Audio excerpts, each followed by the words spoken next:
The industrial floor buffer hummed with a low, vibrating drone that traveled all the way up Chloe Evans's arms, settling into her shoulders as a dull, persistent ache. It was the only sound in the cavernous lobby of Rinaldi Tower, a sprawling expanse of black marble and chrome that felt more like a mausoleum than a place of business at 2 a.m. Chloe tightened her grip on the handle, her knuckles white against the gray rubber. She wasn't just tired. Tired was a luxury she had lost months ago. This was a biological failure. A cold, sticky sweat had plastered her sage-green uniform to her lower back, despite the building's aggressive air conditioning. Her vision was beginning to fray at the edges, little spots of static dancing in the corners of her eyes like interference on an old television screen. She knew exactly what was happening. She had felt this specific, terrifying hollowness enough times since she was 12 to recognize the slide. Her blood sugar was dropping. Fast. Just 20 more minutes, she told herself. The thought sluggish and heavy, like wading through molasses. Finish the south quadrant. Get the check. Buy juice. She stopped the machine for a second, leaning heavily against the handle, breathing through her mouth. The air smelled of lemon polish and ozone. She reached into the pocket of her apron, her fingers trembling uncontrollably, searching for something she knew wasn't there. The roll of glucose tablets was empty. The granola bar she usually kept for emergencies had been split in half 3 hours ago. Half for her, half for the 6-year-old girl currently hiding behind the reception desk. Chloe glanced toward the massive, curved desk of polished obsidian that dominated the center of the room. From this angle, no one could see the small nest she had made with a spare coat and a backpack. "Lily?" she whispered, though the distance was too great for the child to hear. The anxiety of having her daughter in the building was an acid burn in her chest, competing with the dizziness. It was strictly against protocol. If the supervisor, Mr. Henderson, found out, Chloe wouldn't just be fired. She would be blacklisted from the agency. But the babysitter had demanded payment up front this week, and the envelope of cash Chloe had hidden in the sugar jar at their tiny apartment was gone, used to pay the back rent before the eviction notice turned into a sheriff at the door. She had no choice. She never had choices anymore. Chloe pushed the buffer forward again, but her legs felt like they were made of lead. The hunger wasn't a rumble in her stomach. It was a cellular scream. Her brain was misfiring, thoughts disjointed. She thought of Brandon. The anger flared hot and sudden, burning through the fog, but it was quickly extinguished by exhaustion. Her brother was gone. He had taken the easy way out, leaving her with the wreckage, the debts, and the terrifying shadows that now stretched over her life. Focus. Clean the floor. Don't pass out. The revolving doors at the main entrance began to turn. The sound was a rhythmic whoosh-thud that echoed sharply in the silence. Chloe froze.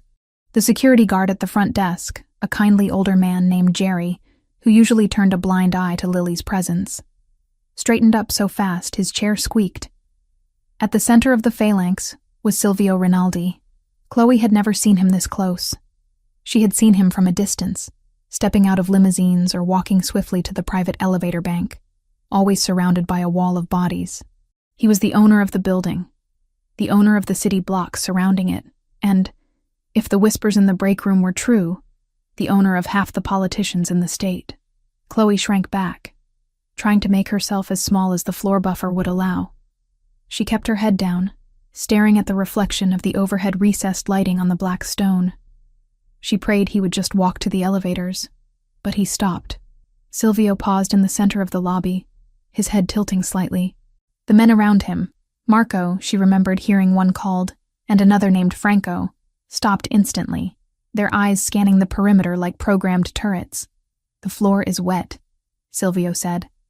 His voice was a low baritone, smooth but carrying an edge of gravel, like tires rolling over crushed stone. "Why is the cleaning crew still here?" Jerry, the night guard, stammered. Mr. Rinaldi. Short-staffed tonight, sir. She's just finishing up." Chloe felt the weight of his gaze land on her. It wasn't the lecherous look she got from the day-shift bankers, nor the dismissive glance of the executives. It was a physical pressure. She forced herself to look up, knowing that avoiding his eyes might seem suspicious. Silvio Rinaldi had eyes the color of aged whiskey, golden brown and startlingly clear. They were intelligent, cold, and currently narrowed in assessment. He wasn't looking at her uniform or her figure. He was looking at her face. He took a step toward her. "You are shaking." It wasn't a question. It was an observation of fact. "I'm fine, sir," Chloe managed to say. Her voice sounded foreign to her own ears, thin and reedy. The world tilted violently to the left. She gripped the handle of the buffer so hard her fingernails ached. "Just finishing." "You are not fine," Silvio stated, taking another step. He was close now. She could smell him. Not the cloying cologne of the men she usually encountered, but something clean and sharp. Rainwater, starched cotton, and something darker, like sandalwood and cold steel. The static in Chloe's vision expanded, eating up the periphery. The black marble floor seemed to rise up like a wave. She realized with a detached horror that she couldn't feel her feet anymore. The glucose in her brain had depleted below the critical line. The adrenaline that had kept her standing in the presence of the boss was evaporating. "Lily," she thought. "I have to tell him about Lily before I need—" She started, but her tongue felt too large for her mouth. The last thing she saw was Silvio Rinaldi's brow furrowing, the impassive mask slipping just a fraction as he realized she wasn't intimidated. She was dying. Then, the lights went out. Chloe didn't feel the impact. She simply ceased to support her own weight. Her hands slipped from the machine, and she crumpled. Silvio Rinaldi watched the woman fall. He moved before his brain had fully processed the command. His reflexes, honed by years of living in a world where hesitation meant a bullet in the chest, propelled him forward. But he was too far away to catch her before she hit the ground. She landed with a sickeningly soft thud on the polished stone. "Boss!" Marco barked, stepping in front of Silvio, his hand instinctively going to the weapon concealed under his jacket. He assumed a threat. A sniper. A poison. Something that had taken the woman down. "Stand down," Silvio ordered, his voice cracking like a whip. He ignored his security detail and knelt beside the fallen woman. He reached out, placing 2 fingers against the pulse point of her neck. It was there, but it was racing, thready, and erratic. "Get the car around," Silvio commanded without looking up. "And call Dr. Rossi. Tell him to prep the clinic." "Sir, should we call 911? Franco asked, hovering uncertainly. "No," Silvio said. "Ambulance response time in this district is 12 minutes. She doesn't have 12 minutes. He was sliding his arms under her shoulders and knees, preparing to lift her, when a sound stopped him dead. It was a small, terrified gasp. Silvio froze. The lobby was supposed to be empty. Jerry was at the desk. His men were around him. The sound had come from behind the reception island. Marco spun around, weapon half drawn. "Show yourself!" From the shadows behind the obsidian desk, a small figure emerged. Silvio felt a strange sensation in his chest, a tightening he wasn't accustomed to. He looked from the child to the woman in his arms. The connection instantaneous and undeniable. The girl didn't run away. She didn't scream for help. She ran straight toward the danger. She ran to him. Marco stepped to intercept her, his massive frame blocking her path. "Hey kid, stay back." The girl dodged Marco with a surprising agility and skidded to a halt right next to Silvio. She didn't look at the gun under Marco's arm. She didn't look at the imposing height of the men. She looked only at her mother. Then, she reached out a tiny, trembling hand and tugged on the fabric of Silvio's pants, right at the knee. "Sir," she whispered, her voice trembling but clear in the echo chamber of the lobby. "Sir, my mom's not waking up." The words hung in the air, heavy and devastating. Silvio looked down at the child. He saw the raw fear in her face, but beneath it, a steely pragmatism that no child should possess. She wasn't crying hysterically. She was asking for a solution. He felt the blood drain from his own face. For a man who had ordered hits, negotiated wars between crime families, and stood unmoved at funerals, this small, broken plea struck him with the force of a physical blow. "Bring me to her," he said. It wasn't a question to the child, but a command to the universe. He turned his attention back to the woman, Chloe. He saw it now, slipping out from under the cuff of her sleeve as he shifted her weight. A silver medical bracelet. He twisted her wrist gently to read the engraving. Type 1. Diabetes. Insulin dependent. Hypoglycemic shock, Silvio muttered. He knew the signs. His uncle had died of it because he was too proud to carry candy. He looked back at the girl. "What is your name?" he asked, his voice softening, shedding the gravel he reserved for his soldiers. "Lily," she squeaked. "Lily," Silvio said, maintaining intense eye contact. "Your mother is sick. Her sugar is low. Do you have food? Juice?" Lily shook her head frantically, tears finally spilling over. "We ate the bread. She gave it to me. She said she wasn't hungry." The admission landed like a stone. "She gave it to me." Silvio's jaw tightened until his teeth ached. He stood up, lifting Chloe effortlessly into his arms. Her head lolled against his chest, staining the lapel of his $3,000 suit with sweat and floor polish. He didn't even blink. "Franco?" Silvio barked. "Get the girl." Gently. "Sir?" Franco looked baffled. "We're taking the kid? We aren't leaving her here." Silvio snapped, the danger in his voice flaring up. "Move." Franco holstered his weapon and awkwardly extended a hand to Lily. Lily hesitated, looking at her unconscious mother in the arms of the strange, dark-haired giant. "I have her, Lily," Silvio said, looking directly at the child. "I have your mother. I will not let her fall. Come." Lily seemed to sense the truth in his tone. She nodded once, wiped her nose on her sleeve, and took Franco's hand. Silvio strode toward the exit, his long legs eating up the distance. Jerry the guard was standing up, looking terrified. "Mr. Rinaldi, I didn't know the kid was there. I swear." "Open the door, Jerry." Silvio cut him off calmly. "And if you speak a word of this to anyone, you won't find work cleaning toilets in this city. Understood?" "Yes, sir. Understood, sir." The cold night air hit them as they exited the building. The rain was coming down in sheets now, blurring the streetlights into streaks of neon. The black armored SUV was waiting at the curb, engine idling. Silvio settled Chloe onto the leather bench seat, keeping her head elevated. He climbed in beside her, refusing to let go, keeping one arm securely around her shoulders to steady her. Franco lifted Lily into the jump seat opposite them. "Go," Silvio ordered. "Dr. Rossi.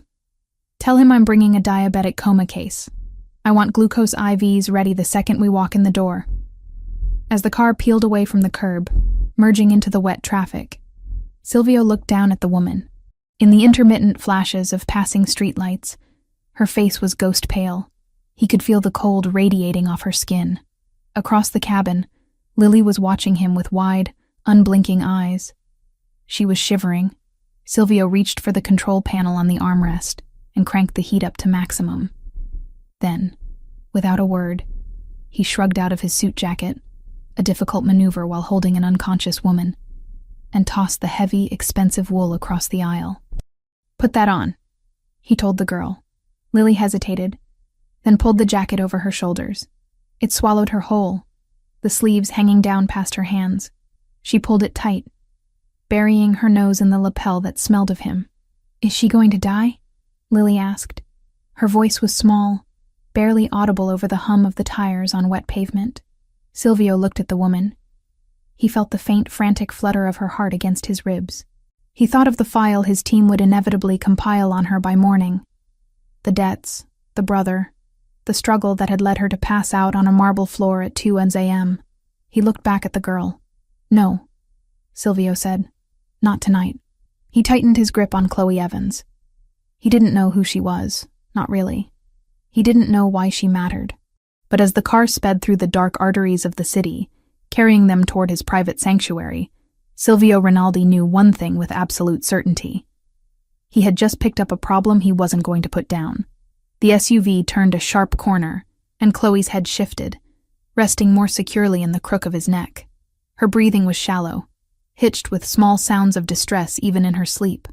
Silvio found his own breathing syncing with hers, a subconscious attempt to keep her tethered to the world. "Drive faster," he said to Anthony, his voice low and dangerous. The city blurred past them, a wash of rain and light, as the mafia boss held the cleaner and her daughter in the back seat of his armored car, racing against a clock he had decided to smash. Consciousness returned to me not with a jolt, but as a slow, rhythmic tide washing over dry sand. The first thing I registered was the silence. It wasn't the heavy, suffocating silence of the basement apartment I shared with Lily, where I would lie awake listening for the sound of breaking glass or shouting neighbors. This silence was thick, insulated, and expensive. The second thing was the smell. It didn't smell like the county hospital emergency room. That distinct cocktail of bleach, old coffee, and human misery. This air was crisp, filtered, smelling faintly of citrus and sterilized steel. I wasn't in a hospital ward. I was in a suite that looked more like a 5-star hotel room if hotels came equipped with cardiac monitors and intravenous drips. I was lying in a bed with linens so soft they felt like water against my skin. There was a faint beep, steady and reassuring, coming from the machine to my left. A clear tube ran from a bag of saline and glucose into the back of my hand. Panic, cold and sharp, spiked in my chest. Lily. I tried to sit up, but my body felt like it had been filled with lead shot. The movement set off a faster beeping on the monitor. She is asleep, a voice said from the shadows. Do not wake her. I froze. My head turned toward the corner of the room. A wingback leather chair was positioned there, and in it sat the man from the lobby, Silvio Rinaldi. He wasn't wearing his jacket anymore. His white dress shirt was unbuttoned at the collar, the sleeves rolled up to his elbows, revealing forearms that looked like they were carved from marble. He held a tablet in one hand, the blue light from the screen illuminating the sharp angles of his face. His eyes, that strange and piercing color of amber whiskey, were fixed on me. I followed his gaze to a velvet sofa against the far wall. A small lump was curled there, completely buried under a dark charcoal suit jacket. A tuft of blonde hair poked out from the collar. Lily. She was motionless, breathing the deep, even breaths of the truly safe. The air left my lungs in a rush. She was here. She was okay. I didn't call Child Protective Services, Silvio said, answering the question I hadn't voiced yet. He set the tablet down on a side table. And I didn't take her to a precinct. She's been sleeping for 4 hours. She ate a club sandwich and drank a glass of milk before passing out. Thank you, I said. My voice was raspy, unused, for the insulin, for Lily. Silvio watched me, his expression unreadable. You were in ketoacidosis. Another hour, and your organs would have started shutting down. You have type 1 diabetes. It is a manageable condition, Ms. Evans. Why are you managing it like a death wish? Insulin costs money, I said simply. Rent costs money. Food costs money. Sometimes the math doesn't work. So you starve yourself to feed the child, and you ration your medicine to pay the rent. He stated it like a line item on a ledger. A noble strategy. Except if you die, the child goes to the state, and the state does not care about her. Silvio stood up. He was even taller in the small room than he had seemed in the lobby. He walked toward the bed, his movements quiet and controlled. He stopped a few feet away, crossing his arms over his chest. You think I brought you here to collect a medical bill? He asked. I think nothing in this world is free, Mr. Rinaldi, I replied. Especially not from men like you. I prefer to know my debt up front. A flicker of something crossed his face. Surprise? Amusement? It was gone too fast to tell. Chloe Evans, Silvio read from memory. Age 26. Sole guardian of Lily Evans. Former address, 422 West Grover Street. Current address, unknown, likely squatting or staying in unauthorized sublets. Employment, night shift cleaning crew, Rinaldi Tower. He paused. The room felt suddenly colder. And sister to Brandon Evans. The name hit me harder than the hypoglycemia had. I flinched physically, my hands curling into fists in the sheets. I don't speak to him, I said quickly, my heart rate spiking the monitor again. I haven't seen Brandon in 6 months. Whatever he did, whatever he owes, it has nothing to do with me or Lily. It has everything to do with you, Silvio corrected. His voice dropped an octave, losing the clinical detachment. Your brother didn't just borrow money, Chloe. He stole a shipment of narcotics from the O'Sullivan family, the Irish mob. I felt the blood drain from my face. Brandon had always been a screw-up, a gambler, a petty thief. But stealing from the O'Sullivans? That was suicide. He fled the state, Silvio continued. But Patrick O'Sullivan is not a man who forgives theft. When he couldn't find Brandon, he started looking for leverage. He started looking for you. That's why we moved, I whispered. I knew people were asking about him. I didn't know it was them. They know you work in my building, Silvio said. My security team intercepted a scout 2 nights ago. They were waiting for you to leave your shift. They weren't planning to ask you nicely where your brother is. They were planning to take you and the girl to make Brandon come out of hiding. I looked over at Lily, sleeping peacefully under the suit jacket, the image of men taking her, hurting her to get to a brother I already despised, made bile rise in my throat. I felt sick, trapped. Why are you telling me this? I asked, looking back at Silvio. If the O'Sullivans want me, why did you intervene? We're nothing to you. A janitor and a nuisance. Silvio pulled the chair closer and sat down again, leaning forward, his elbows on his knees. The proximity was overwhelming. He smelled of power and danger, yet his eyes were strangely steady.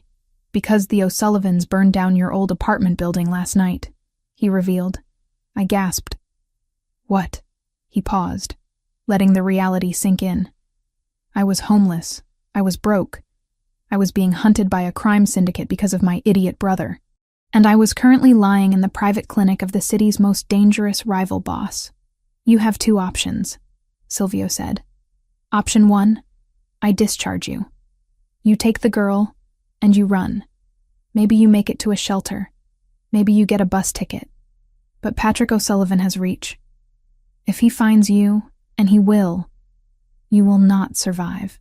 And option 2? I asked, my voice trembling. You work off your debt. I blinked. I told you I can clean. I don't need a cleaner. He interrupted.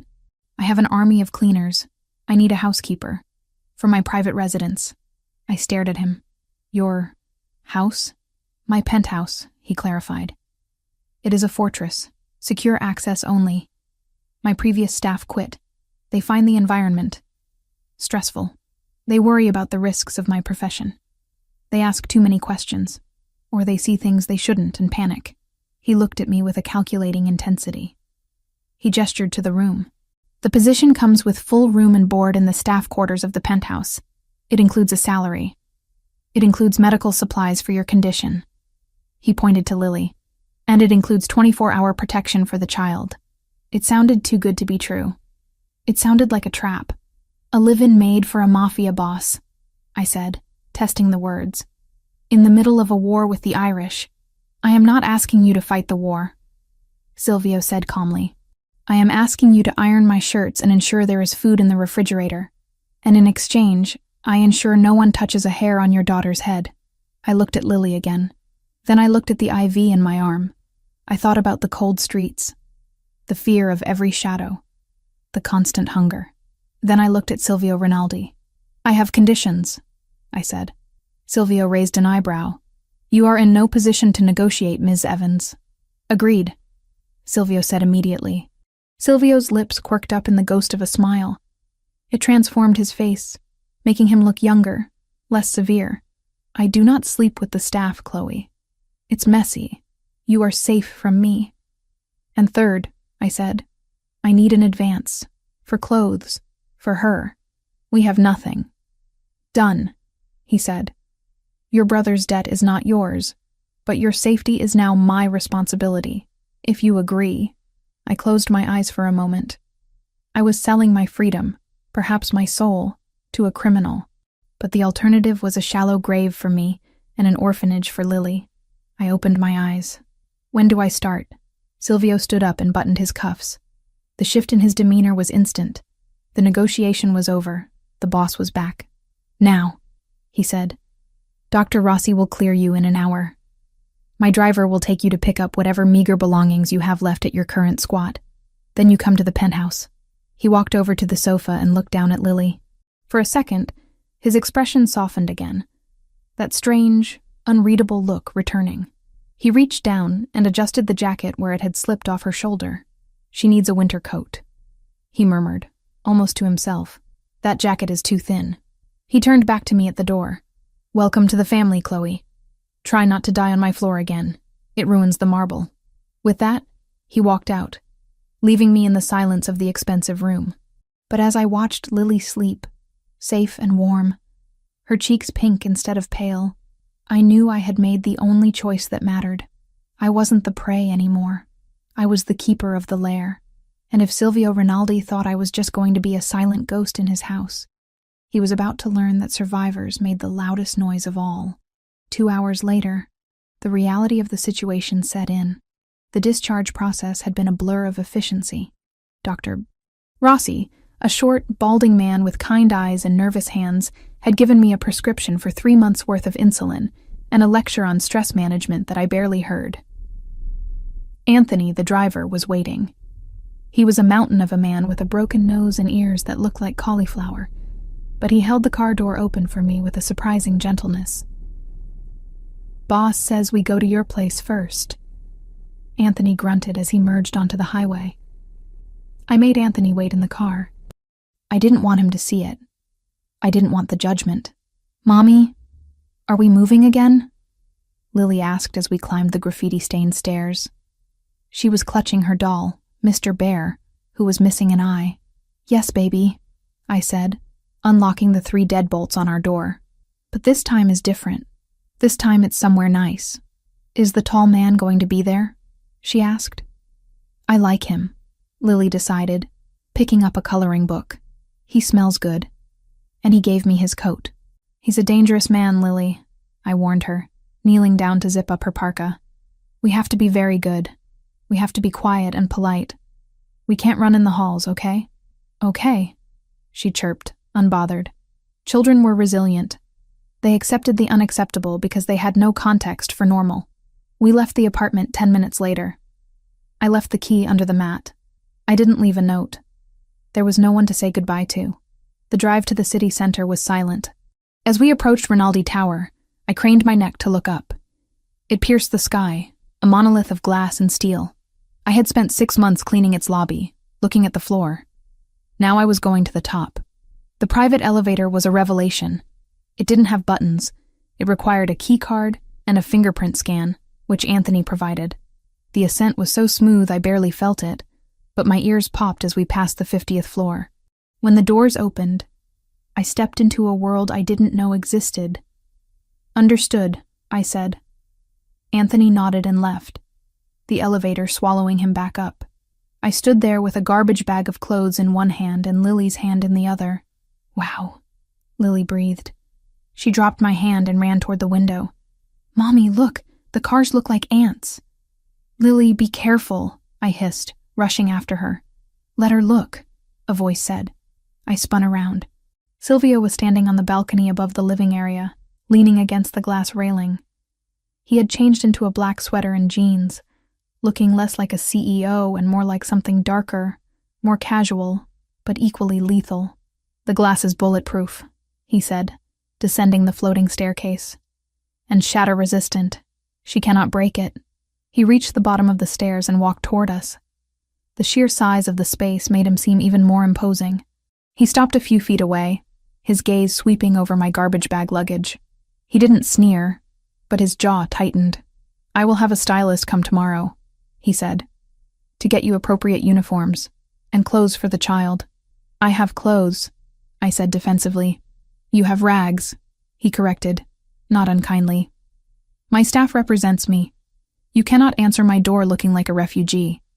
He turned to Lily, who was pressing her nose against the glass. "Do you like the view, little one?" Lily turned around, her eyes wide. "It's really high." "Are you a king?"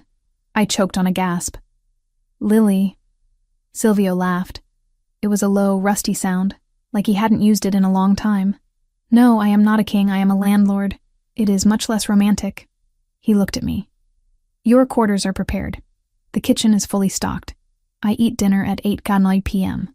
I prefer Italian cuisine. Simple. No heavy creams. Can you cook?" "I can cook," I said. "My grandmother was Italian." "Good. Then prove it." He checked his watch, a piece of metal and gears that probably cost more than my entire life's earnings. "You have 2 hours. Impress me." He turned and walked toward a heavy oak door at the end of the hall, his study. Before he entered, he paused. "And Chloe?" "Yes?" "Lock the front door. The code is 9247. Do not open it for anyone who does not have a key card. If the alarm sounds, go to the panic room in the pantry. Anthony will show you later." Is someone coming?" I asked, the fear creeping back in. Silvio looked at me, his face shadowed. "Someone is always coming, Chloe. That is why you are here." He closed the door. The lock clicked with a heavy final sound. I stood alone in the middle of the $1 million living room. I looked at Lily, who was now spinning in circles on the polished floor, delighted by the space. I looked at the dark city below. I wasn't safe. I knew that. I had just traded a wolf for a dragon, but as I walked toward the kitchen, dragging my bag of belongings, I felt a strange sense of resolve. I had a job. I had insulin. I had a locked door. Tears pricked my eyes, hot and sudden. I blinked them away furiously. I didn't have time to cry. I had to cook. I rolled up the sleeves of my worn flannel shirt. I washed my hands. I took out a knife and a cutting board. Silvio Rinaldi wanted a meal? I would give him the best damn meal he had ever eaten. I would make myself indispensable. I would make this fortress so comfortable, so efficient, that he would never be able to let us go. The scent of rosemary and roasting garlic had finally managed to conquer the sterile, chemical smell of lemon furniture polish that used to permeate the penthouse. It had been 3 weeks since I walked into Silvio Rinaldi's fortress, dragging a garbage bag of clothes and a terrified 6-year-old. 3 weeks of sleeping in a bed that didn't smell like mildew. 3 weeks of insulin waiting in a dedicated drawer in the refrigerator, and 3 weeks of looking over my shoulder every time the elevator chimed. "Mommy, look at this one." I turned to see Lily sitting at the kitchen island, her legs swinging back and forth, nowhere near touching the floor. She was drawing on the back of some high-grade printer paper Marco had given her. "It's a dragon," she explained, pointing to a green blob with wings. "He lives on the roof. He eats the bad guys." I forced a smile, drying my hands on a towel. "That's a very scary dragon, Lil.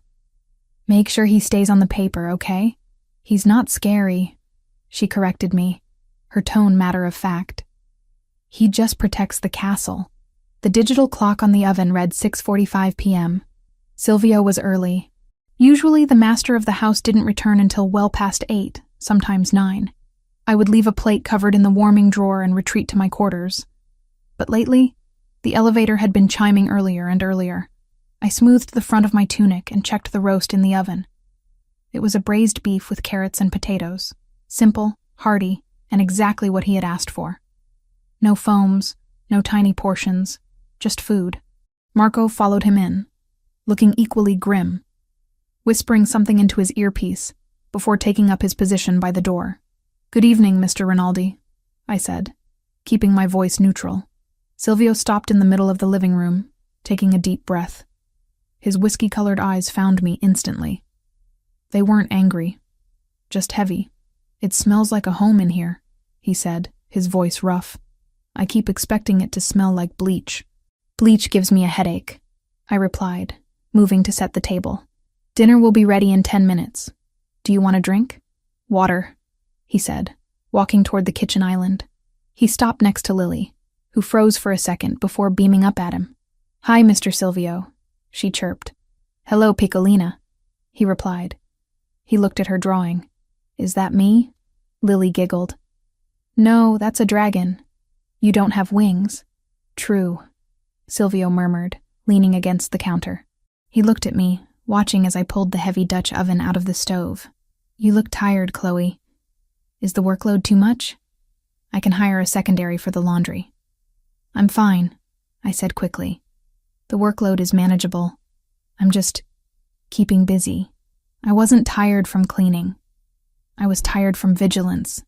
Every window in this place was bulletproof. Every door was reinforced. But I still woke up 3 times a night to check that the locks were engaged. I was tired of wondering when the war Silvio was fighting would spill onto these polished floors. He sat down at the head of the table. I served him in silence. The steam from the beef rose between us. "You should eat," he said, gesturing to the empty chair across from him. "I eat with Lily in the kitchen." I recited the rule I had set for myself. Staff does not eat with the employer. Silvio picked up his fork, stabbing a potato with more force than necessary. "There are no witnesses here, Chloe. Sit down. I hate eating alone. It reminds me of prison." The word hung in the air. Prison. A reminder of where he came from and where he could send people. I hesitated, then plated a smaller portion for myself and sat down. Lily had already eaten and was happily distracted by her drawing. For a few minutes, the only sound was the clinking of silverware. The beef was tender, falling apart at the touch of the fork. Silvio ate with a focused intensity, like a man who often forgot to fuel his body until it was critical. "The O'Sullivans are getting desperate," he said suddenly. I froze, my fork halfway to my mouth. I hadn't expected him to bring work to the dinner table.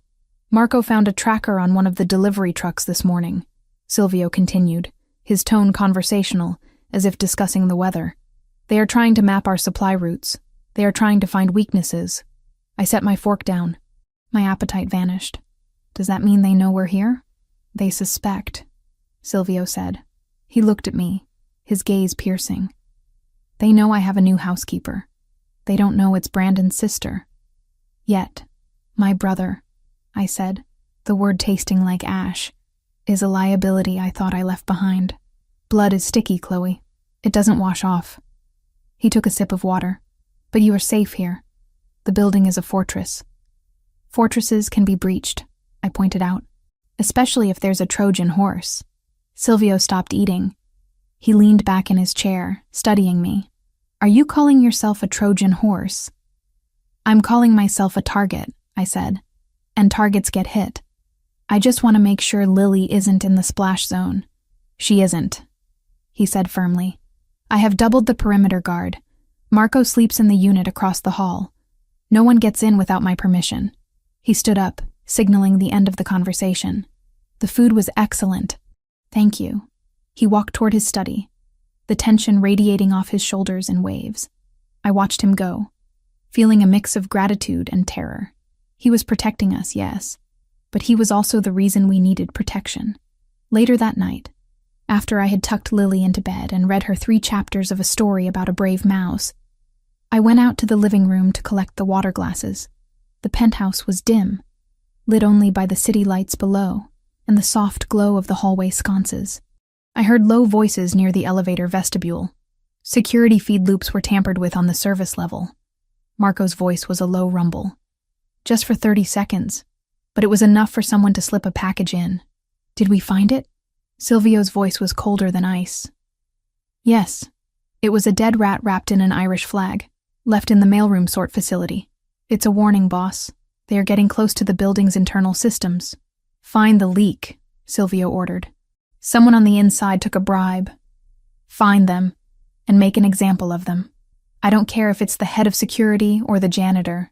No one sells access to my home." "Understood." "And the girl?" Marco asked. If they breach the lobby, the lockdown protocol engages. The elevators seal, the stairwells magnetize. They would have to blow the building up to get to this floor. And if they do blow the building up?" Marco asked grimly. There was a silence. "Then we die," Silvio said.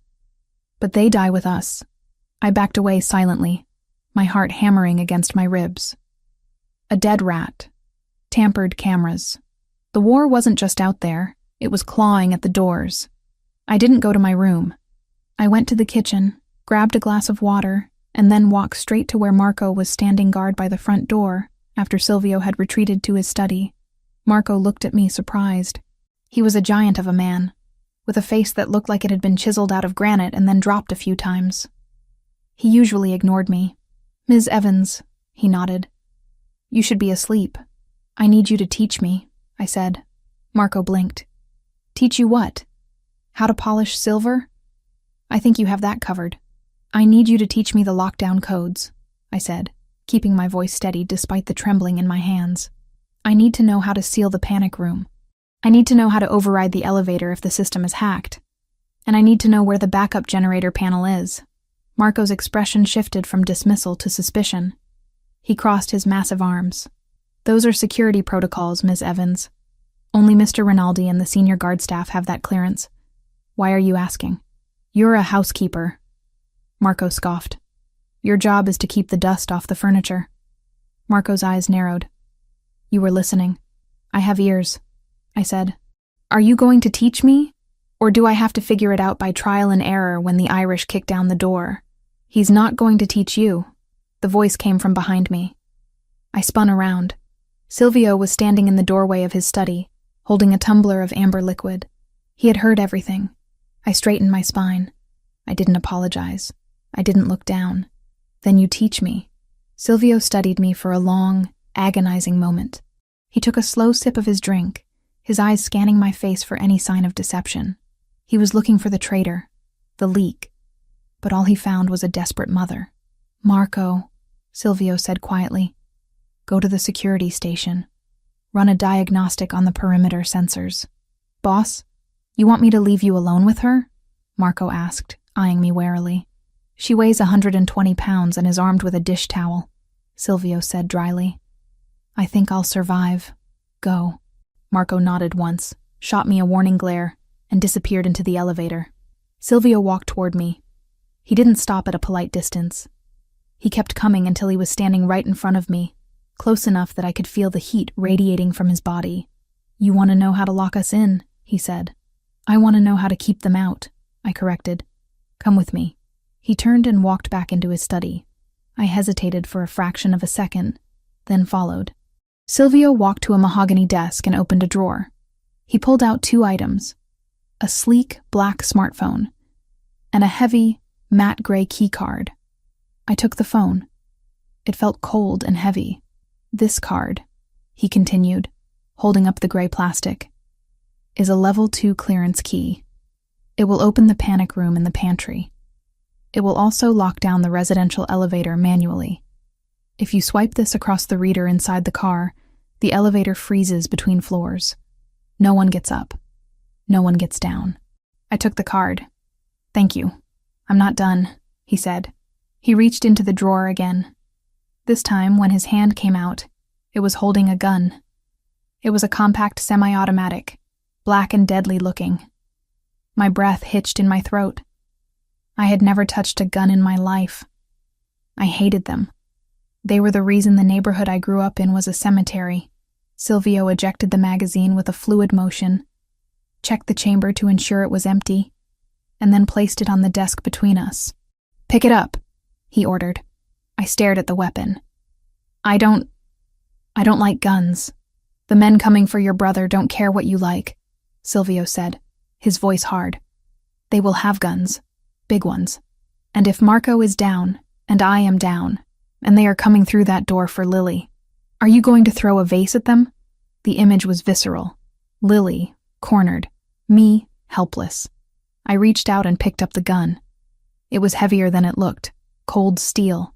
It felt alien in my hand. Your grip is wrong, Silvio said. His skin was warm, his fingers calloused and rough. He adjusted my grip, forcing my thumbs into the correct position, molding my hands around the weapon. Relax your shoulders, he instructed. If you are tense, you will miss, and you cannot afford to miss. I exhaled, trying to drop my shoulders. He kept his hands over mine, guiding the barrel of the gun to point at a bust of Caesar on the bookshelf. You don't aim for the leg, Silvio said softly. You don't aim for the hand to shoot the knife away. That happens in movies. In real life, under stress, you aim for center mass, the chest, the biggest target. I can't kill someone, I whispered. You are a mother, Silvio said, his voice vibrating against my spine. You will be surprised what you can do. If a wolf has your child in its teeth, you don't negotiate. You tear its throat out.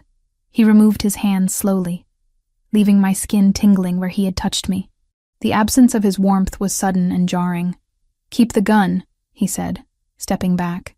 It's loaded with hollow points now that I've put the magazine back in. There is no safety lever on this model. The safety is your finger. Do not put your finger on the trigger unless you intend to fire. I looked at him. holding the weapon that could end a life. I felt sick, but I also felt something else. Empowered. Where do I keep it? I asked. In the panic room, he said.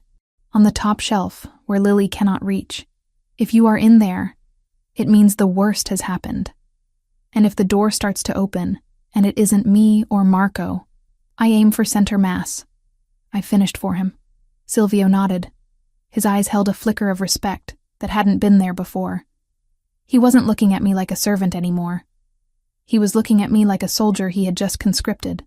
Go to bed, Chloe, he said, and lock your door. I turned to leave, clutching the phone, the key card, and the gun. Silvio? I said, pausing at the door. It was the first time I had used his first name without the Mr. prefix. He looked up from the desk. Thank you for not treating me like a victim. You aren't a victim, he said, turning back to his screens. Victims wait to be saved. You just asked for the keys to the castle. I walked back to my quarters, my legs feeling steadier than they had in weeks. I went into the small pantry inside our suite, climbed on a step stool, and placed the gun on the highest shelf, hidden behind a box of cereal. I went into Lily's room. She was asleep, clutching her dragon drawing. I kissed her forehead, then sat on the edge of her bed for a long time, stroking her hair. I touched the encrypted phone in my pocket. I traced the edge of the key card, but as I closed my eyes, the image that lingered wasn't the gun or the threat. It was the way he had looked at Lily's drawing, the way he had eaten my roast beef like a starving man. He was a monster to the world, a killer, a criminal. And that, I realized with a jolt of true fear, was far more dangerous than any gun he could have given me, because a gun could only kill my body. A man like that could destroy everything else. She needs vitamin D, Chloe, Silvio said, standing by the kitchen island. He was dressed in a way that was disorienting. Dark denim jeans and a navy polo shirt that fit him like a second skin. It was the most casual I had ever seen him. Yet he still looked like he owned the oxygen in the room. She has been inside for 3 weeks. She is starting to look like a ghost. I looked at Lily, who was currently building a fortress out of Tupperware containers on the living room rug. Her skin was indeed pale, bordering on translucent. It's not safe, I argued, though my resolve was weakening. I wiped down a counter that was already gleaming. You said the O'Sullivans are escalating. You said they left a rat in the mailroom. I have 5 men on the perimeter, he said quietly. Franco and Marco will be with us. I will be with us. Do you trust me to keep her safe? It was a loaded question. Did I trust the head of a crime family to protect my child? Logically, it was insane. But emotionally, looking at the way he had watched over us for the last month, the answer was terrifyingly simple. I trust you, I admitted. It's the rest of the world I'm worried about. Go get dressed, he ordered gently. Wear something that isn't a uniform. We are not going as staff and employer. We are going as a group. I went to my room and stared at the closet. The stylist Silvio had hired had filled it with clothes I was terrified to touch. Silks, cashmeres, linens. I bypassed the navy blues and the blacks, reaching for a dress made of sage green cotton. It was simple, buttoning up the front with a modest neckline and a skirt that allowed for movement. It felt like something the old Chloe would have worn before the debts and the fear. I checked my blood sugar on the new continuous monitor Silvio had purchased. 110 megahertz DL. Stable. I grabbed the encrypted phone and slipped it into the deep pocket of the dress. I hesitated by the pantry door where the gun was hidden, a fleeting urge to grab it pulsing through me. But I couldn't take a weapon into a private park. I had to rely on the men in suits. When I walked back out, Lily was already bouncing by the door, wearing a floral sundress and the new white sneakers Anthony had bought her. We're going to see ducks, she squealed. Ready? He asked. As I'll ever be, I replied. The convoy was heavy. 2 black SUVs. We rode in the middle vehicle. The drive uptown was tense, at least for me. I watched every car that pulled up alongside us, my eyes scanning for sudden movements or tinted windows rolling down. Silvio sat relaxed, one hand resting on his knee, discussing something in low Italian with Marco, who was driving. We arrived at the estate 15 minutes later. It wasn't a park in the public sense. It was a manicured garden locked behind 12-foot iron gates covered in ivy. A security guard in a blazer stepped out of a booth, checked Marco's ID, glanced in the back, paled slightly when he saw Silvio, and opened the gates immediately. The SUV rolled onto a gravel drive lined with ancient oaks. It was a pocket of silence in the middle of the screaming city. "Stay close," Silvio murmured as he opened my door. The air smelled of cut grass and damp earth, a welcome change from the filtered air of the penthouse. Lily took off immediately, running toward a pristine wooden swing set in the distance. "Franco!" Silvio barked. Franco was already moving, jogging lightly to position himself between Lily and the tree line. Marco stayed by the car, scanning the entrance. We walked toward the playground. It was surreal. To anyone watching from the high-rise windows overlooking the garden, we looked like a family. A wealthy, powerful father, a mother, and their child. The lie was so seductive I almost let myself trip into it. "Push me!" Lily yelled, climbing onto a swing. I moved to help her, but Silvio beat me to it. He took off his sunglasses, hooking them into his neckline, and stepped behind the swing. I watched a gray sedan drive past slowly. It didn't stop. I watched a man in a jogging suit stretch against a lamppost. He looked at his watch, stretched his hamstrings, and jogged away. "You are vibrating." Silvio's voice came from right behind me. I jumped slightly. He had left Lily swinging to stand next to me. "I don't like it," I murmured. "It's too open. The fence. Anyone can see through it. The glass in the townhouses is reflective," Silvio reassured me, stepping closer so his arm brushed mine.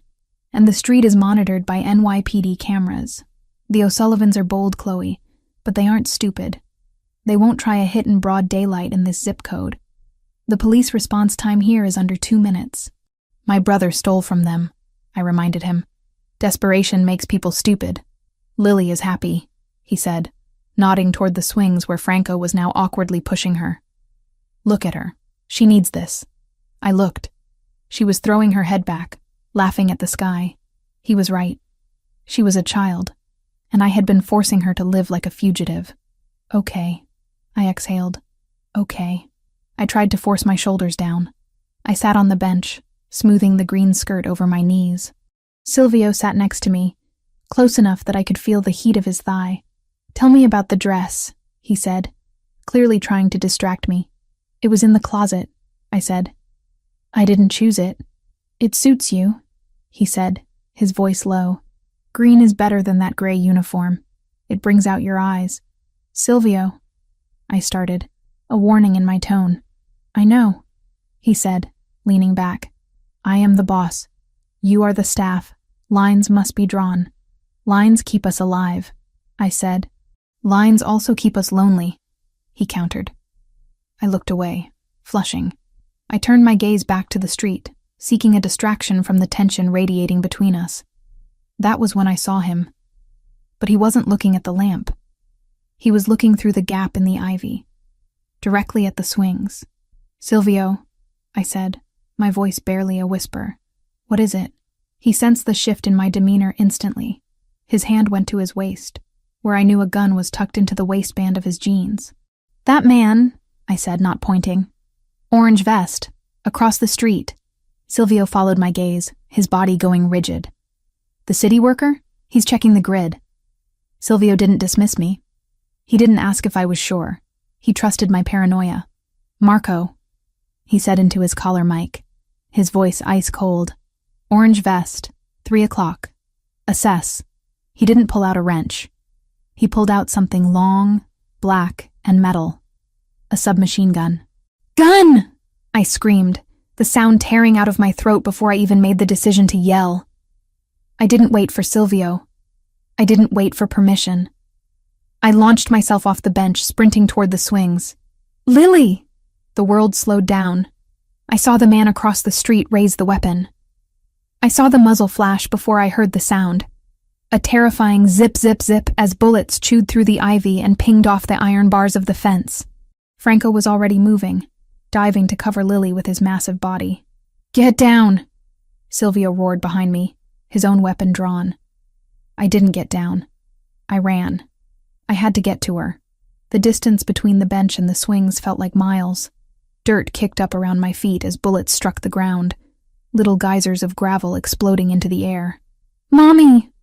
Lily shrieked, the joy vanishing from her face, replaced by absolute terror. Franco had her on the ground, rolling her behind the thick wooden post of the swing set structure. But the wood was splintering under the hail of fire. I slid into the dirt beside them, ignoring the scrape of gravel against my bare legs. I grabbed Lily, pulling her under me, shielding her head with my arms. "Stay down, baby. Stay down," I chanted, my heart hammering so hard I thought it would crack my ribs. Silvio was returning fire. The boom of his handgun was louder, deeper than the rapid-fire pop of the machine gun.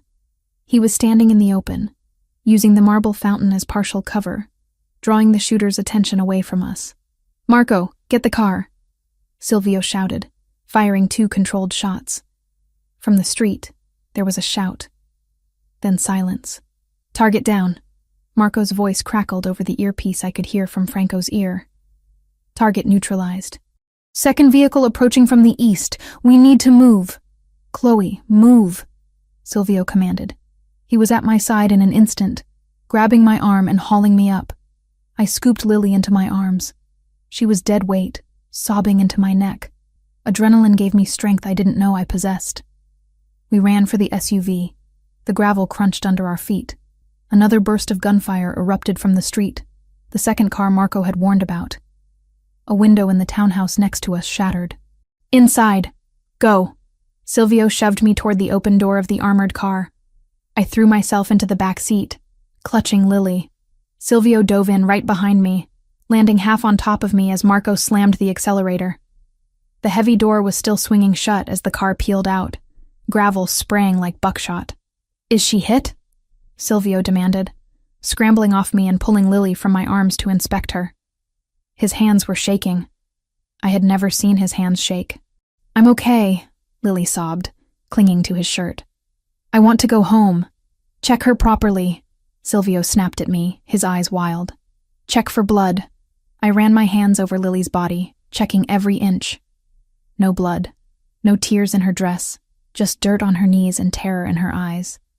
"She's clear," I said, my voice trembling. "She's not hit." Silvio slumped back against the leather seat, running a hand over his face. He let out a string of Italian curses that were so violent they seemed to darken the air in the car. "Marco," he said, his voice deadly quiet, "get us back to the tower. Then I want the head of the perimeter team on a platter. How did a shooter get that close?"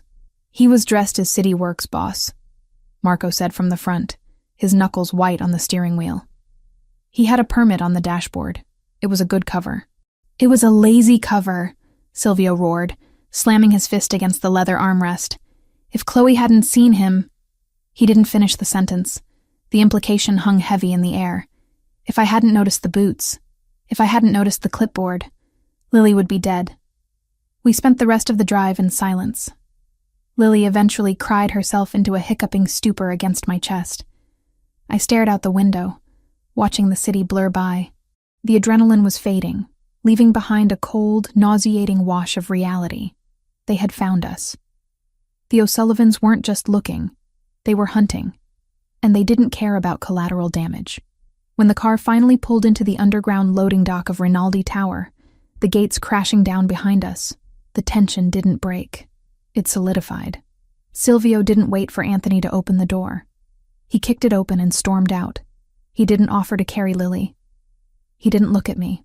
He walked straight to the elevator, his body radiating a fury so intense it felt like heat. I followed, carrying Lily, who was now half asleep from emotional exhaustion. Marco flanked us, his weapon drawn, scanning the empty garage as if threats could materialize from the concrete. The elevator ride up to the penthouse was suffocating. Silvio stood with his back to us, staring at the steel doors. His fists were clenched at his sides. When the doors opened into the penthouse, he didn't stop.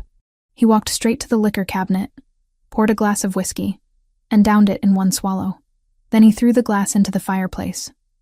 The shatter was loud, sharp, and final, Lily flinched in my arms. "Go to your room," Silvio said. He didn't turn around. His voice was unrecognizable, flat, hollow. "Take the girl. Lock the door." "Lily," I whispered, setting her down. "Go to your room, sweetie. Get Mr. Bear. Mommy will be there in 1 minute." "Is the bad man here?" she whispered. "No," I said firmly. "We are safe. Go." She ran to her room. I waited until I heard her door click shut. Then I walked toward Silvio. "You're bleeding," I said. He looked down at his arm. There was a tear in his polo shirt, a graze from a bullet, or maybe a splinter of wood from the swing set. A line of crimson was running down his bicep. "It's nothing," he spat. "Go away, Chloe. You saved her," I said, ignoring his dismissal. I walked to the first aid kit I kept in the kitchen drawer and brought it over. "I endangered her." He spun around, his eyes blazing. "I took her out there. I insisted on the park. I walked her into a firing squad." "You tried to give her a childhood," I argued, opening an alcohol wipe. "Hold still." I dabbed the wound. He didn't flinch at the sting. "They were waiting," he said, his voice dropping to a whisper. "They knew we would go to a park eventually. They had scouts at every green space in a 10-mile radius. It was a statistical probability." He looked at me then. Really looked at me. His eyes were haunted. "If you hadn't seen him—" "But I did," I said firmly. I placed a bandage over the cut. "I did see him. Because I know what to look for. Because I'm not just a guest in your house, Silvio. I'm a survivor. And survivors notice the wolves. You are not a guest," he said fiercely. "Not anymore. Today, you acted like a soldier." "I acted like a mother," I corrected him. "Same thing," he murmured. His thumb traced the line of my jaw. My heart was pounding. Not from fear of bullets, but from the raw, magnetic pull of him. This was the moment. The trauma bond, the adrenaline, the shared survival. It was all crashing together. "I won't go," I said. "Why?" He sounded angry, almost pleading. "You saw what happened today. Next time Marco might be too slow. Next time the glass might not be bulletproof. Why would you stay?" Silvio let out a groan that sounded like he was in pain. He dropped his hand from my face and stepped back, putting distance between us as if I burned him. "You think having me is a benefit?" He laughed, a bitter, dark sound. "I am the reason bullets were flying at your daughter's head, Chloe. I am not the hero of this story. I am the villain who got caught in the crossfire. You're not the villain to her," I said softly. "You stood in front of her. You didn't run. You stood." He turned away, walking back to the window to look out at the city that was trying to kill us. "The O'Sullivans have made a mistake," he said, his voice changing. The vulnerability vanished, replaced by a cold, hard steel. "They touched my family. They fired on a child under my protection." He placed his hand on the glass. "I'm going to burn their world down for this." I watched him, seeing the transformation. The man who pushed the swing was gone. The dawn was back, and for the first time, I didn't fear him. I felt a savage satisfaction. Let him burn it down. Let him destroy anyone who threatened Lily. "Silvio," I said. He didn't turn. "They know I'm your weakness now," I said, repeating the words I had thought in the car. "They saw you cover us. They saw your panic." He turned then. His face was composed, his eyes dry and hard. "No," he said. "They made a calculation error. They think you are my weakness. They do not understand that you are my priority." He walked back to me, stopping a foot away. "A weakness is something you exploit. A priority is something you die for. There is a difference." He reached out and took my hand. His grip was firm, grounding. "Go to Lily," he said. "I have work to do. I need to make some calls. The streets are going to be loud tonight." I nodded. I squeezed his hand once, then let go. I walked down the hall to Lily's room. She was curled up on her bed with Mr. Bear, staring at the ceiling. "Mommy?" she asked as I lay down beside her. "Are we going to the park again?" "No, baby," I said, pulling her close, smelling the playground dust and sweat in her hair. "We're going to stay inside for a while." "That's okay," she whispered.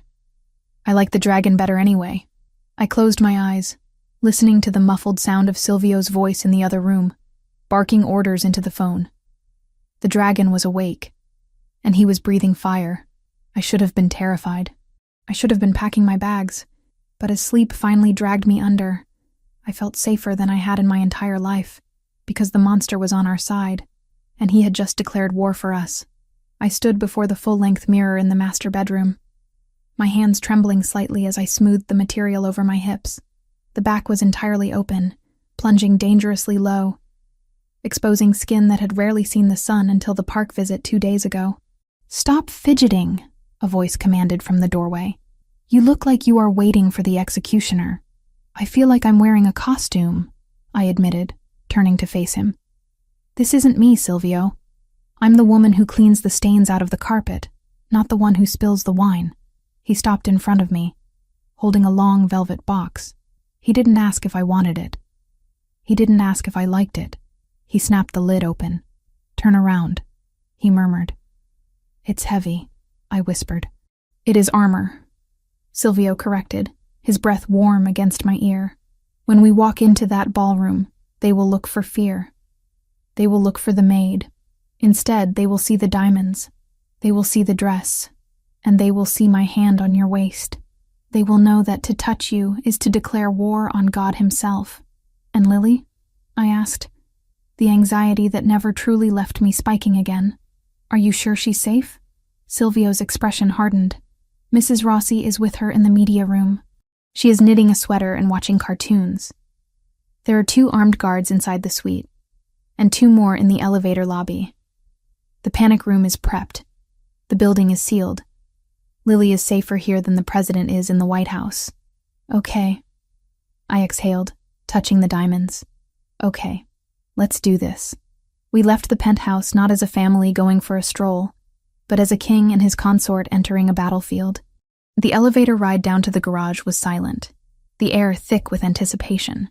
The drive to the Plaza Hotel was a blur of city lights and tension. Marco drove the lead car. We were in the second, with Franco behind the wheel. Silvio didn't speak. He spent the ride checking his phone, his thumb scrolling through messages with lethal speed. I watched him, noting the tension in his jaw, the way his other hand rested on his thigh, inches from mine. "Patrick O'Sullivan will be there," he said suddenly as the hotel came into view. "I assumed as much," I said, keeping my voice steady. "It's the annual charity gala, the neutral ground. He won't get a reaction," I promised, channeling every ounce of the cold pragmatism that had kept me alive on the streets. "I dealt with debt collectors and eviction notices for 5 years, Silvio. I know how to look a shark in the eye and not blink." Silvio looked at me then, a flicker of dark pride in his whiskey-colored eyes. He reached out and took my hand, interlacing our fingers. His grip was tight, possessive. "Good, because once we step out of this car, I am not letting you go." Silvio stepped out first, buttoning his jacket. He turned and offered me his hand. As I slid out of the car, the flashbulbs went wild. They didn't know who I was. Chloe Evans, the cleaner. They only saw the woman on Silvio Rinaldi's arm. "Breathe," Silvio murmured, his hand settling on the small of my back, his thumb rubbing circles against the bare skin exposed by the dress. "You own the space. Don't ask for permission to exist."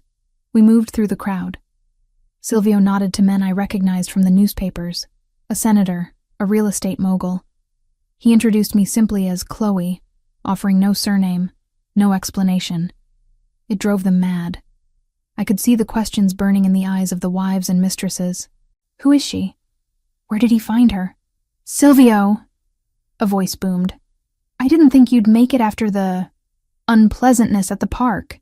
A heavy-set man with a cigar in his pocket blocked our path. He had a smile that showed too many teeth. "Don Carlo," Silvio replied smoothly, his grip on my waist tightening imperceptibly. "A little noise in the garden doesn't keep me from charity. You know how I love to give back to the community." "And who is this lovely creature?" Don Carlo asked, his eyes raking over me with a lecherous weight that made me want to shower. "This is Chloe," Silvio said, his tone turning frosty. "And she is not for consumption, Carlo.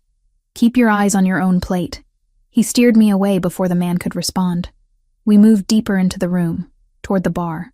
My heart was hammering against my ribs, but I kept my face smooth. "You're doing well," Silvio whispered. "Your pulse is fast, though." "I'm diabetic," I murmured back. "High stress burns sugar.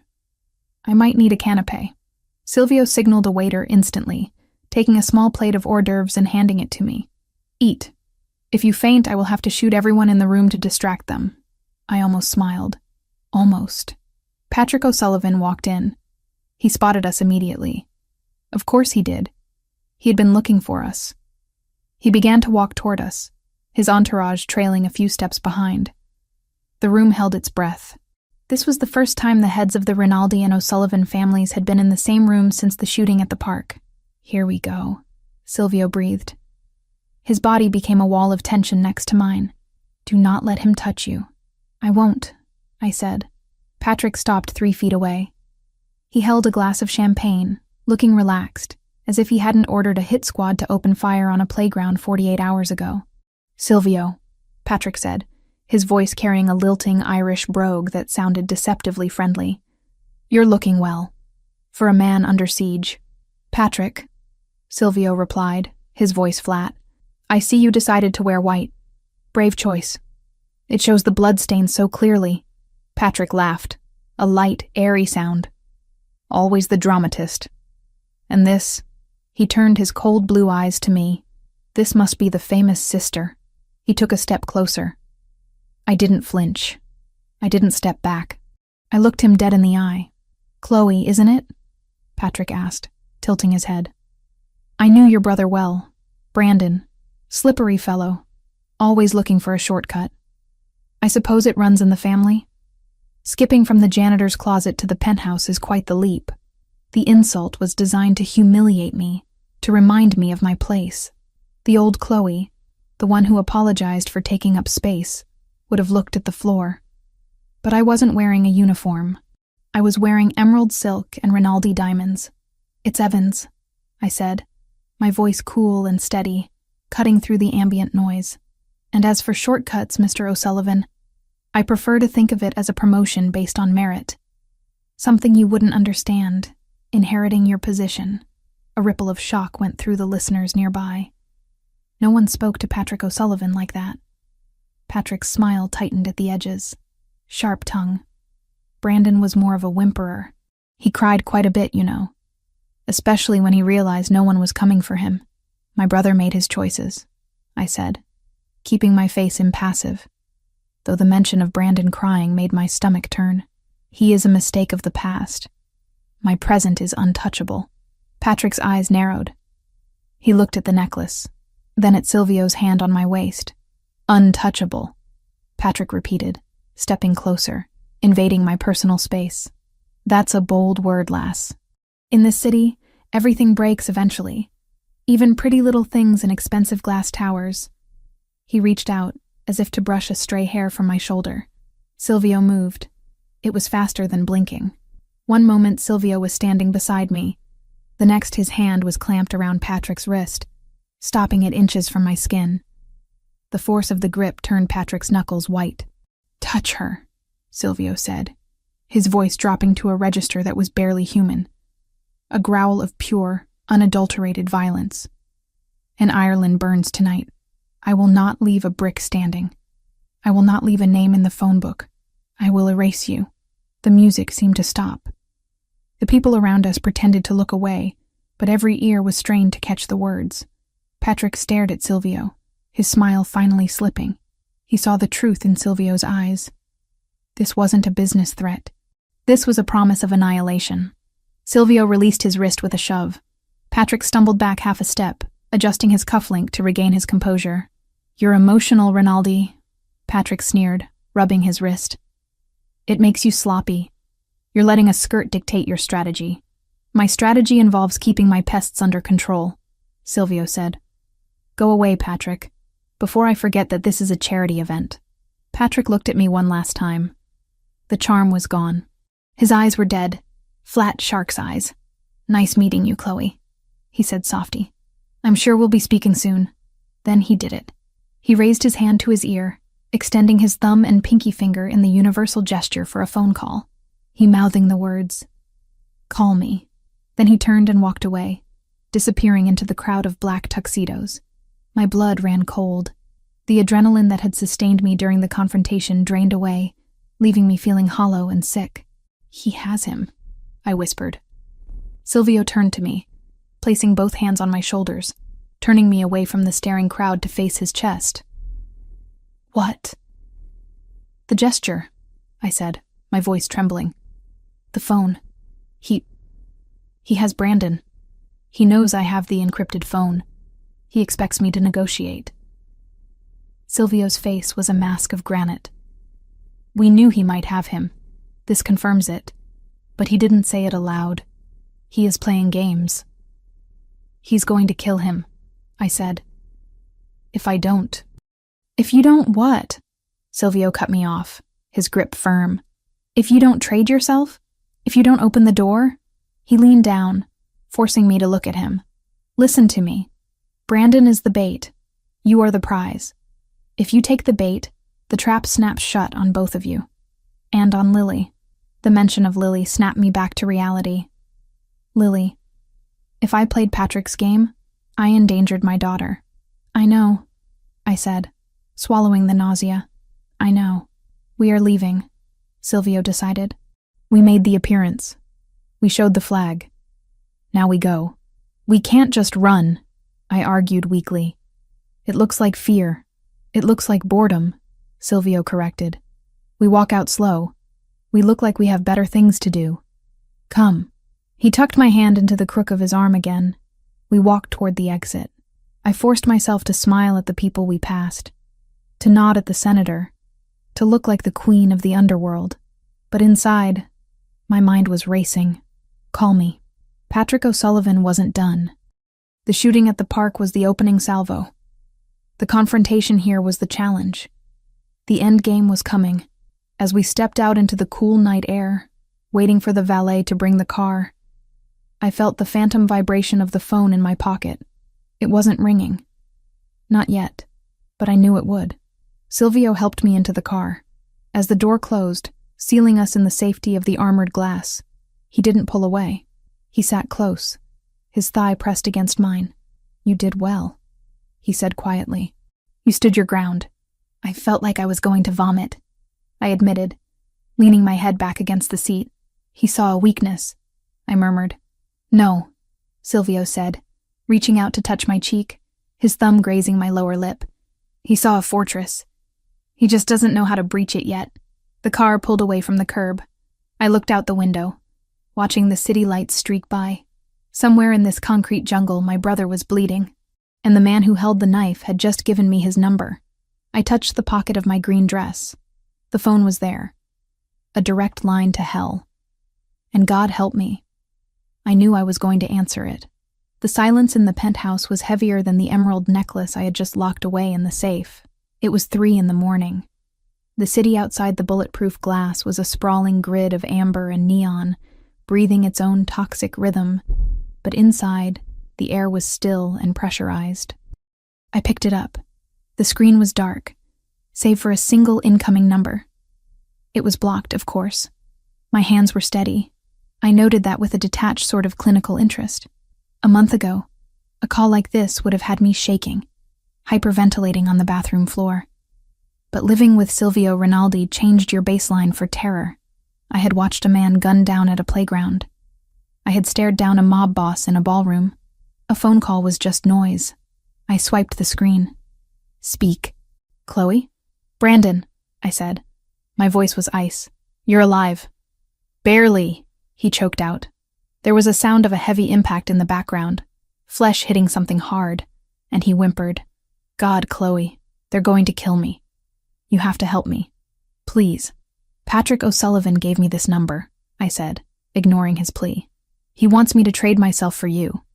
Is that the pitch, Brandon? You want me to come down there so they can swap one Evans for another?" I stood up, pacing the room. The floor was cold under my bare feet. "If you have a drive, give it to them. Save yourself. Silvio will not negotiate for you," I said flatly. "You stole from him too, by proxy." You brought war to his doorstep. Then don't tell him it's for me, Brandon begged. Tell him it's for the drive. Tell him it's to end the war. Chloe, please. They're going to cut off my fingers next. I'm your brother. Mom wouldn't want me to die like this. Where? I asked. The old shipyard. Pier 42. Warehouse C. Come alone first.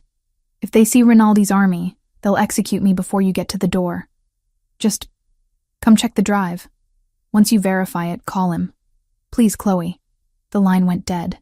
I lowered the phone, staring at the black screen. I wasn't stupid. I knew, with a mathematical certainty, that this was a trap. There was no drive, or if there was, it was useless. Patrick O'Sullivan wanted me in a room where Silvio couldn't protect me. He wanted the leverage that had walked out of the Plaza Hotel tonight.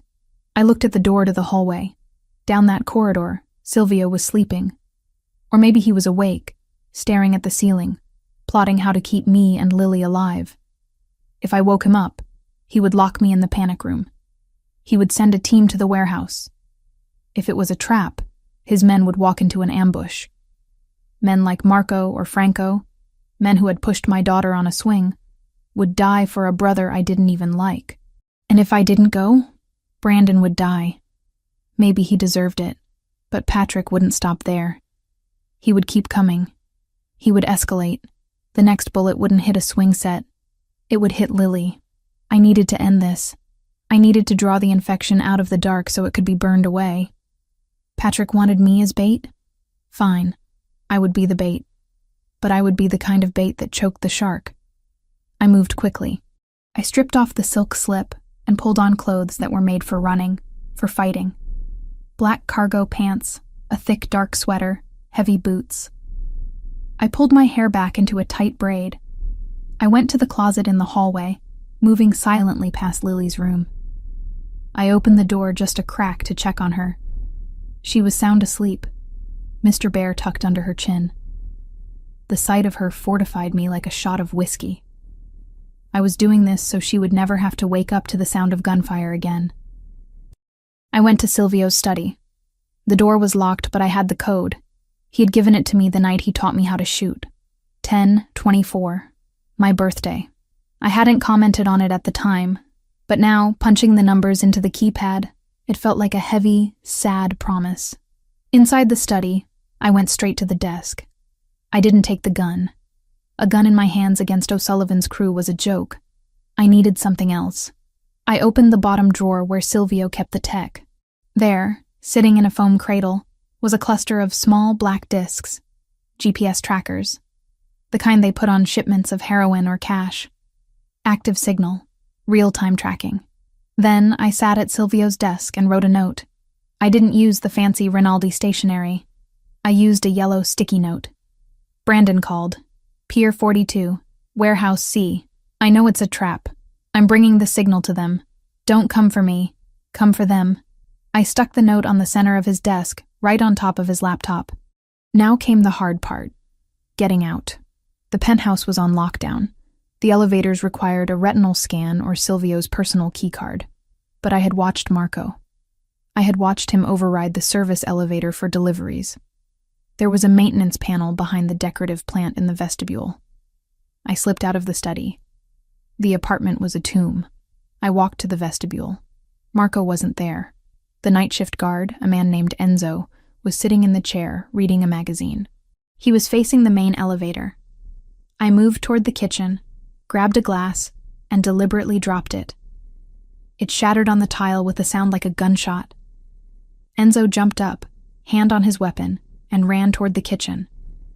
Ms. Evans? Everything okay? I was already behind him, moving through the shadows of the hallway he had just vacated. I reached the service elevator vestibule. It was unguarded because who breaks out of a fortress? I pried the panel open with my fingernail. It was magnetic. I punched in the code I had memorized. 7734. The service elevator doors slid open with a soft hiss. I stepped inside and hit the button for the garage. As the doors closed, I leaned my head against the cold steel wall. I was terrified. My heart was beating so fast I felt sick, but I forced the bile down. I wasn't Chloe the victim anymore. I was the woman who had looked Silvio Rinaldi in the eye and demanded a weapon. I was bringing the war to its end. The taxi driver dropped me off 2 blocks from the pier. He didn't want to go closer. "Bad neighborhood, lady," he muttered, eyeing my cash suspiciously. "You got a death wish?" "Something like that," I said, stepping out into the damp, salty air. Pier 42 was a desolate stretch of cracked concrete. Warehouse C was a massive corrugated iron structure, its sliding doors slightly ajar, spilling a sliver of sickly yellow light onto the wet ground. I didn't sneak in. I walked right up to the gap. "I'm here!" I shouted, my voice echoing in the vast emptiness. "I'm alone." "Clean," he grunted into a radio. "Bringing her in." He grabbed my arm and dragged me inside. The warehouse was cavernous, smelling of oil and old violence. In the center, under a single hanging halogen bulb, was a wooden chair. Brandon was tied to it. He looked terrible. His face was a map of bruises, one eye swollen shut, his lip split. His shirt was torn, revealing more dark mottling on his ribs. "Chloe," he wheezed when he saw me. Fresh tears cut tracks through the blood on his cheeks. "You came. Oh God, you came." I pulled my arm free from the guard and walked toward him. I stopped 5 feet away. I didn't run to hug him. I stood there, assessing. "Where is the drive, Brandon?" I asked. He blinked, his good eye darting to the shadows beyond the light. The drive? "The evidence," I said. "The reason I'm here." He stammered. "It's Patrick has it. He took it." "There is no drive, is there?" I said softly. Brandon looked down at his lap. "I had to tell you something to make you come. They said if I got you here, they'd let me go. They'd wipe the debt." "How much?" I asked. "How much was my life worth to you? 50,000? 100? "It wasn't about the money," he sobbed. "They were going to kill me, Chloe. You have Rinaldi. You have protection. You can handle them. I'm just a guy. I'm nobody." "You're my brother," I whispered. That used to mean something. Touching reunion. The slow clap echoed from the darkness. Patrick O'Sullivan stepped into the circle of light. He was still wearing his white tuxedo shirt from the gala, though the tie was gone. He looked pristine, untouched by the grime of the warehouse. "I must say," Patrick drawled, walking around Brandon's chair like he was inspecting a piece of furniture, "I didn't think you'd actually come. I thought you were smarter than that. Or maybe just colder." "I'm here," I said, facing him. "Let him go." Patrick laughed. It was a genuine, amused sound. "Let him go. Why? He's been such an entertaining guest, and besides, he hasn't finished his job yet." He pulled a knife from his belt. It wasn't a combat knife. It was a small, elegant fruit knife, probably stolen from the plaza. He rested the blade against Brandon's cheek. Brandon whimpered, straining against the ropes. "The deal was simple," Patrick said to me. "You for him, but now that you're here, I realized I don't really need to choose. I can have both. Silvio knows I'm here," I lied. "He's 5 minutes out. If you don't release us, this warehouse becomes your coffin." "Silvio thinks you're tucked up in his $1 million bed," Patrick corrected, smiling. "We have a jammer on the block, no signals in or out, and my men are watching the tower. No convoy has left." I felt the tracker pressing against my skin. GPS frequencies were harder to jam than cellular, especially military-grade ones.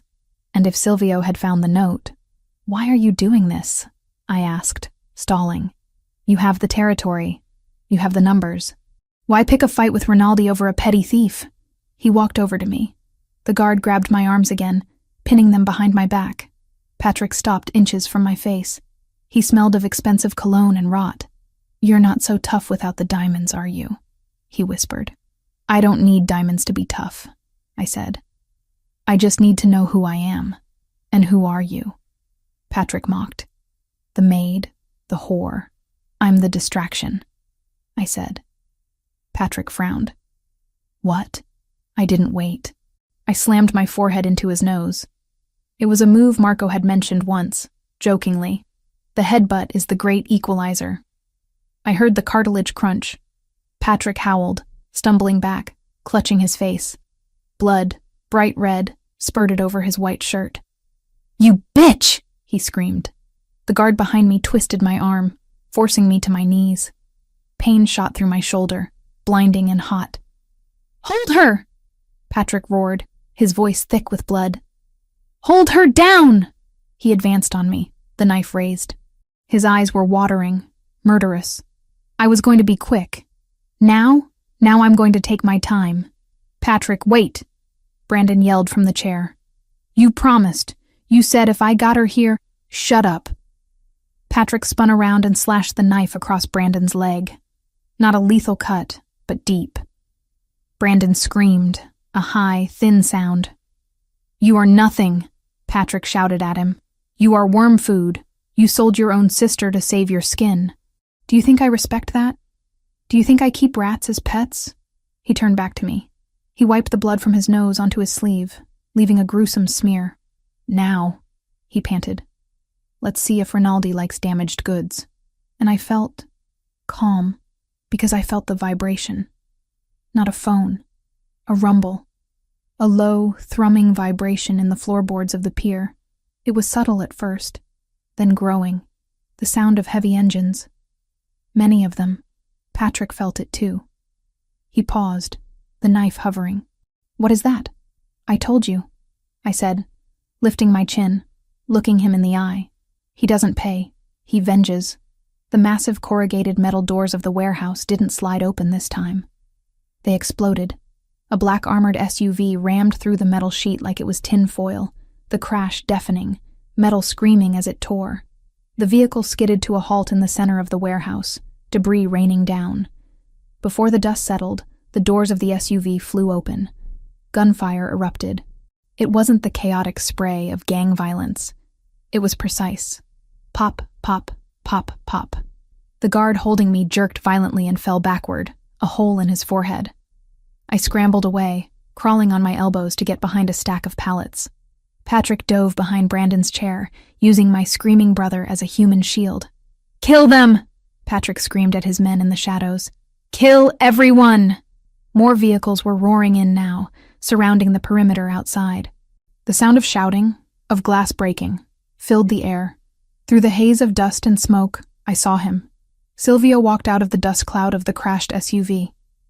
He wasn't wearing a suit. He was wearing tactical gear, black vest, black cargo pants. He held a rifle with the ease of a man carrying a briefcase. He didn't look for cover. He walked forward, firing with terrifying, rhythmic precision. A man on the catwalk fell. A man by the door dropped. "Chloe!" His voice cut through the chaos, a roar of command. "I'm here!" I screamed, waving from behind the pallets. He saw me.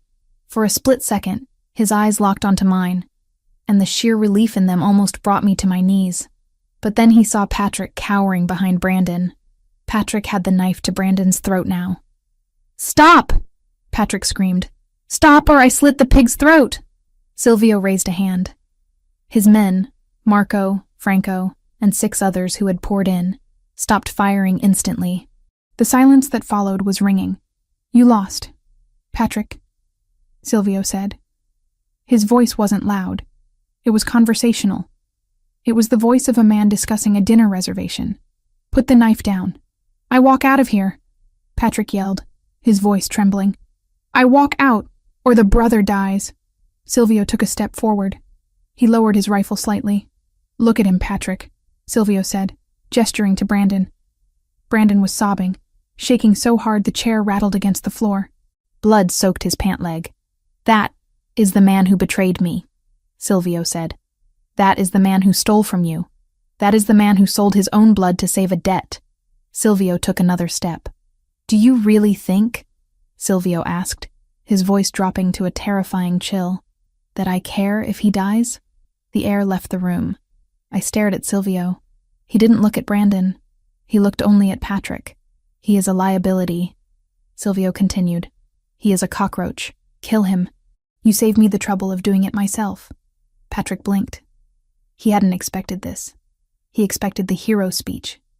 He expected the negotiation. You're bluffing," Patrick stammered. "He's her brother, and she is my queen." Silvio said. She came here to protect me. She put a tracker on her heart so I could find you. She is worth 1,000 of him. He raised the rifle again, aiming right at Patrick's face, which was partially obscured by Brandon's head. So go ahead, Silvio challenged. Cut his throat, and the moment his blood touches the floor, I will put a bullet in your eye. And then I will burn this pier to the waterline with your family inside it. Patrick's hand wavered. He looked at Brandon, who was staring at Silvio with horror. Chloe, Brandon whimpered. Chloe, tell him. I looked at Patrick, and then I looked at Silvio, the man who had come for me. Silvio, I said clearly. He didn't look at me. He kept his sights on Patrick. Yes? I took a deep breath. Don't miss. Patrick's eyes widened in shock. That split second of hesitation, that moment where he realized he had absolutely no leverage left, was all Silvio needed. The rifle cracked once. It was a thunderclap in the enclosed space. Patrick O'Sullivan's head snapped back. A spray of red painted the darkness behind him. He crumpled instantly, sliding down the back of the chair, the knife clattering harmlessly to the concrete. Brandon screamed, squeezing his eyes shut as Patrick's body hit the floor. Silvio lowered the weapon. He didn't check the body. He knew. He turned to me. He dropped the rifle, letting it hang by its strap, and crossed the distance between us in 3 long strides. He grabbed me, his hands crushing me against his chest, burying his face in my neck. He was shaking. The unshakable dawn of New York was trembling. You idiot, he whispered into my hair, his voice raw. You brave, stupid idiot. I wrapped my arms around him, burying my face in the tactical vest. I smelled the gunpowder and the sweat and the sandalwood. I told you to come for them. I came for you, he growled, pulling back to look at my face. He checked my eyes, my arms. Did he hurt you? Just a bruise, I said. And my shoulder is sore. I'll kill him again, Silvio muttered. Boss. Marco's voice interrupted us. The perimeter is secure. The rest of them scattered when the wall came down. Silvio nodded, not letting go of me. He turned to look at the center of the room. Brandon was still tied to the chair, sobbing quietly. He looked at us, at Silvio holding me, at the dead body of Patrick O'Sullivan behind him. Chloe, Brandon whispered. Thank you. Oh God, thank you. Can you untie me? Silvio looked at him. The warmth vanished from his face, replaced by the granite mask. Untie him, Silvio ordered Marco. Marco took out a knife and sliced the ropes. Brandon slumped forward, falling out of the chair onto his hands and knees. He crawled a few inches, coughing. Thank you, Brandon wept. I promise I'll pay you back. I'll leave town. You won't see me again. He looked up at me, a hopeful, pathetic smile on his bloodied face. We're okay, right, Chloe? Family first? I stepped out of Silvio's arms. I walked over to where Brandon was kneeling. Family first, I repeated softly. I reached into my pocket, not for a tissue, but for the tracker I had pulled off my skin. I dropped it on the ground in front of him. You called me here to die, Brandon, I said. My voice didn't tremble. You traded my life for yours. That isn't family. That's a parasite. I was scared, he pleaded. Chloe, please. I turned my back on him. I looked at Silvio. He's not my brother anymore, I said. He's just a stranger who owes you money. Silvio nodded slowly. He understood exactly what I was saying. I wasn't asking for his death. I was washing my hands of his life. Marco, Silvio said. Give him a bus ticket. One way. Anywhere west of the Mississippi. If he is found in New York after sunrise, bury him. No, Chloe, Brandon screamed as Marco hauled him up by his collar. You can't do this. I'm your blood. My blood is in the car, I said, thinking of Lily. You're just a mistake I finally corrected. I walked toward the crashed SUV without looking back. Silvio walked beside me, his arm heavy and protective around my shoulders. Behind us, Brandon's pleas faded as he was dragged out into the night. We stepped out into the cool air. The sirens were distant, but getting closer. The police, on Rinaldi payroll or not, would be here soon. Let's go home, Silvio said, opening the car door for me. Silvio got in beside me. As the convoy pulled away from the ruins of the warehouse, leaving the wreckage of the O'Sullivan Empire behind, he took my hand. He didn't say anything. He just held it, tracing the knuckles with his thumb. And in the silence, I knew the war wasn't over. There would be others. But the biggest battle, the one for my freedom from the ghosts of my past, was won. I leaned my head on his shoulder and closed my eyes. "It's over," I whispered. "No," Silvio answered softly, kissing the top of my head. "It's just beginning." The adrenaline that had fueled my escape from the penthouse, the confrontation in the warehouse, and the final stand against Patrick O'Sullivan didn't just fade. It crashed.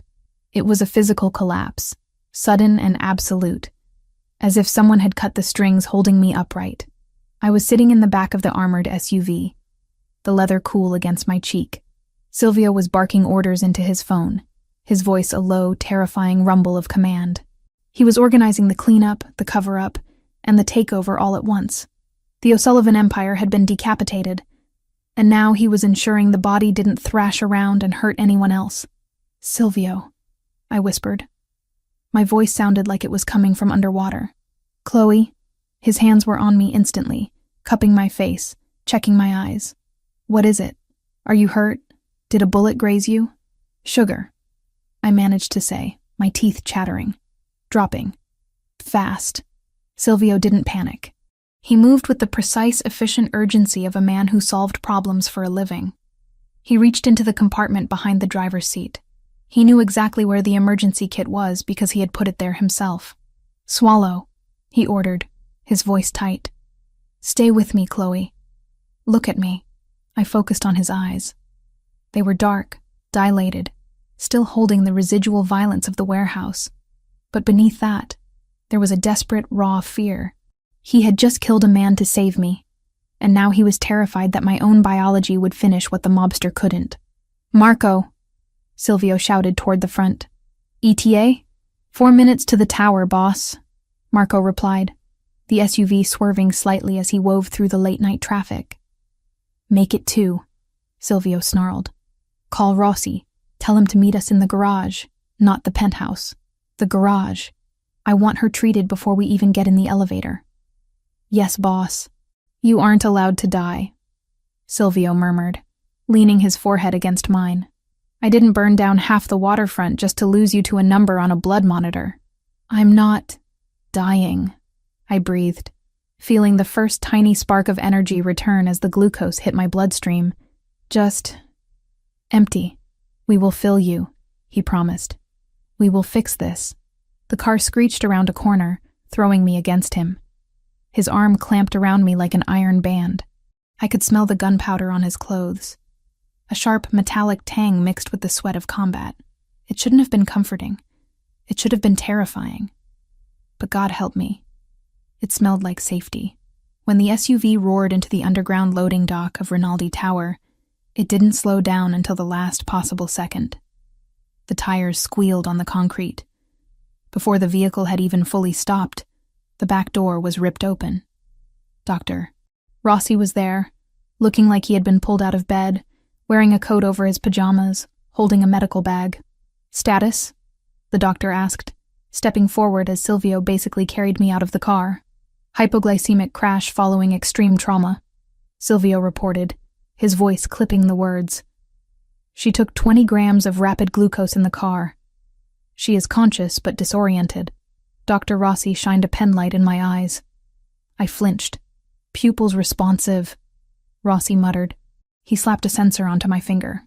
"Blood sugar is 55. Rising but slowly. We need to get her upstairs and on a steady drip. She needs complex carbs, not just sugar, or she'll crash again in an hour." "Let's go," Silvio said. He didn't put me down. He walked to the elevator, ignoring the team of cleaners who were already swarming the SUV to remove the evidence of the night's work. The ride up to the penthouse was silent. I rested my head on Silvio's shoulder, watching the numbers climb. 10, 20, 30. "You found the note," I whispered. Silvio's jaw tightened. "I found the note. I had to go," I said. "He would have killed Brandon. He killed Brandon anyway," Silvio said harshly. "The moment you walked in that door, your brother was dead." The man who walked out of there tonight is a ghost. He doesn't exist to us anymore. I knew he was right. The brother I had tried to save had died in that chair when he asked me to untie him before asking if I was okay. I know, I said. The elevator doors opened directly into the penthouse. The lights were low. Check the perimeter, Silvio ordered Marco, who had shadowed us up. I want the lockdown maintained until sunrise. No one in, no one out. He carried me to the master bedroom. Not my room.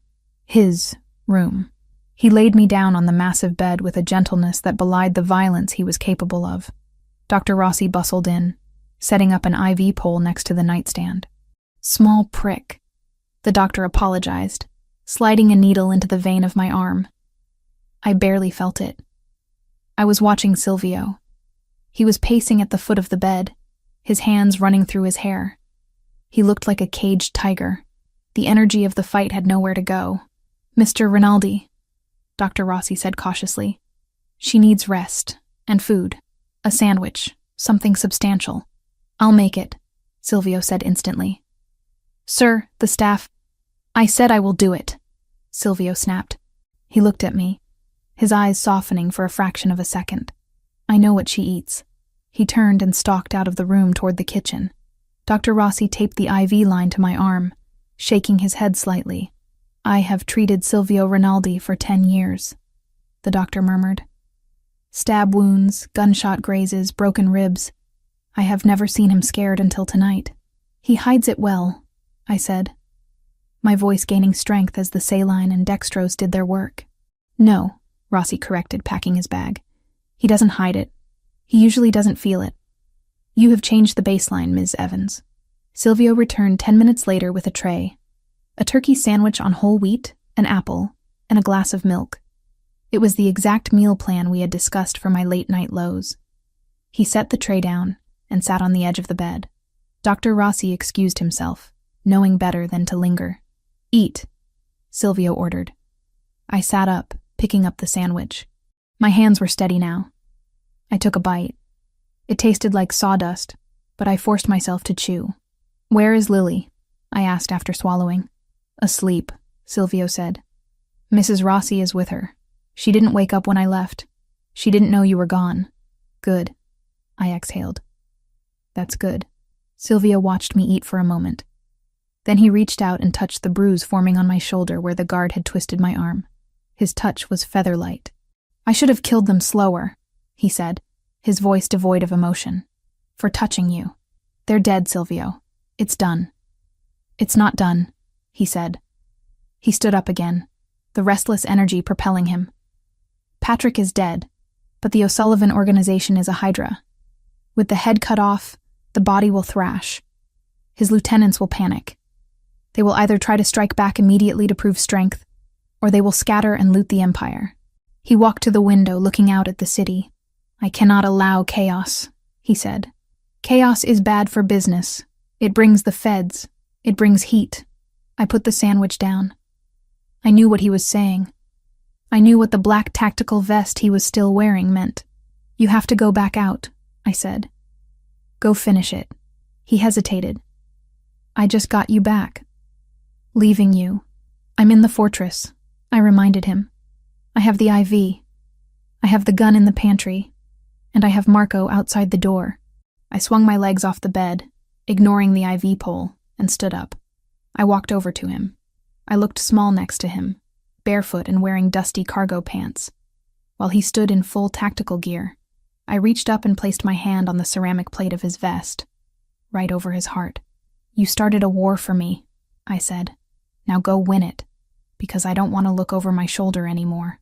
I want to raise my daughter, and I want to do it here. Silvio covered my hand with his. You are staying? I told you in the warehouse, I said. I'm done running. This is my home. You are my home. I will be back at dawn, he promised against my lips. Lock the door, verify the code. Trust no one but Marco. Come back to me, I whispered. Always. He turned and walked out of the room. I heard the heavy front door open and close. I heard the lock engage. I was alone again. But this time, the silence didn't feel heavy. It felt like a pause. A breath before the new world began. I finished the sandwich. I unhooked the IV bag once it was empty, knowing how to do it from years of managing my own care. I went into the bathroom and stripped off the dirty clothes. I showered, scrubbing the warehouse grime and the warehouse smell off my skin. I watched the water swirl gray down the drain. I put on a clean robe, one of the thick white terry cloth ones with the Rinaldi crest embroidered on the pocket. I went to check on Lily. She was sleeping in the star-shaped position she always adopted, taking up the entire bed. Mrs. Rossi was dozing in the rocking chair. I touched Mrs. Rossi's shoulder gently. "Go to bed, Maria," I whispered. "I've got her." The old woman blinked awake, nodded, and shuffled out to her quarters. I sat in the rocking chair, watching my daughter sleep. I thought about Brandon. I tried to find tears for him. I tried to summon the grief I knew a sister should feel. But all I found was a dull ache, like a scar from an old surgery. He had made his choice. He had chosen money over blood. I looked at Lily. I had chosen blood over everything. The hours passed slowly. I didn't sleep. I moved through the penthouse like a ghost, touching the furniture, looking at the art. I was claiming the space. It wasn't just a cage anymore. It was a castle, and the dragon had given me the keys. Around 5 odd a.m., the sky began to lighten, turning from bruised purple to a pale, cold gray. I was standing by the window in the living room when the elevator chimed. I didn't flinch. I waited. The doors opened. Silvio stepped out. He stopped when he saw me standing there. "It is done," he said. His voice was raspy, worn down to the gravel. "The O'Sullivans?" I asked. "Dissolved," he said. "The captains surrendered. The territory is ours. The Irish are no longer a problem in New York." He walked toward me, moving slowly, like his bones were heavy. "And Brandon?" I asked. I had to know. "He is on a Greyhound bus to Omaha," Silvio said. "Marco watched it leave the terminal. He has $500 and a terrifying memory of tonight. He won't come back." I nodded. It was better than he deserved. Silvio stopped in front of me. He didn't touch me. He looked at his hands, then at my clean white robe. "I'm dirty," he said. "I smell like smoke." "I don't care," I said. I reached out and took his hands. They were cold. I brought them to my lips, kissing the raw knuckles. "You burned the world down," I whispered. "I told you I would," he said, looking at me with an intensity that made my knees weak. "I would burn it all down for you. Do you believe me now?" "I believe you." I led him toward the bedroom. He didn't argue. He let me lead him. For the first time, he wasn't the one in charge. He was the one coming home to rest. We didn't have sex. We were both too battered, too drained. We stripped down to our skin and climbed into the massive bed. Silvio pulled me against him, his arm heavy over my waist, his face buried in the crook of my neck. "Chloe," he mumbled as sleep began to drag him under. "I'm here," I said, stroking his hair. "My mom," he whispered, his voice slurring slightly. "She didn't wake up either. When I was a kid. Hypoglycemia." That's why I knew. He hadn't just seen a sick woman. He had seen a chance to rewrite his own trauma. "You woke me up," I whispered into the darkness, holding him tighter. "You saved me, Silvio." He didn't answer. He was already asleep. We were monsters. We were survivors. We were a family forged in blood and sugar, because he had burned the world for me, and I would build a new one for him from the ashes. The transition had been seamless, at least on the surface. The disappearance of the O'Sullivan leadership was written off by the papers as an internal gang war. The sudden expansion of Rinaldi Logistics was praised by the financial sector. Inside the penthouse, the changes were smaller, but more significant. I wasn't wearing a uniform. I was wearing a cream-colored cashmere sweater and jeans, sitting at the desk in the study, our study now. "The catering contract for the hotel chain needs approval," I said, spinning the laptop around. Silvio looked up from his paperwork. He was wearing reading glasses, something he only did around me, and looking annoyingly handsome. "Handle it," he said. "You know the budget." "I know the budget is inflated," I corrected. "I found a better vendor. We save 15%, and the quality is higher." Silvio smiled. It was a real smile, one that reached those whiskey eyes. Ruthless. I like it. Mommy, Daddy! Lily ran into the room, holding a piece of paper. She stopped, breathless. I froze. It was the first time she had called him that. Daddy. Silvio froze too. His pen stopped moving. Lily didn't notice the tension. She ran up to Silvio's chair. Look, I got a gold star on my spelling test. Silvio looked at me. I looked at him. There was a question in his eyes. A hesitation. Is this allowed? I smiled and nodded. Silvio turned to Lily. He picked her up and set her on his lap, ignoring the multi-million-dollar contracts on the desk. A gold star?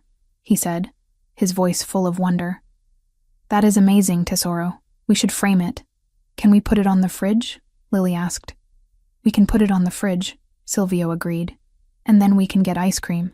Yes, Lily cheered. I watched them. The killer and the child. The past was a grave in a warehouse. The future was a gold star on a refrigerator. I picked up the pen and signed the contract. Chloe Evans was gone. The woman sitting in this chair was someone else entirely, and she was exactly where she belonged. The morning sun streamed across the living area, no longer a hostile searchlight, but a gentle, golden invitation. 2 months had passed since the night of the pier. 2 months of silence, security, and a terrifying, fragile sense of peace. The penthouse had transformed. It wasn't the museum of black marble and expensive coldness it had been. It was lived in.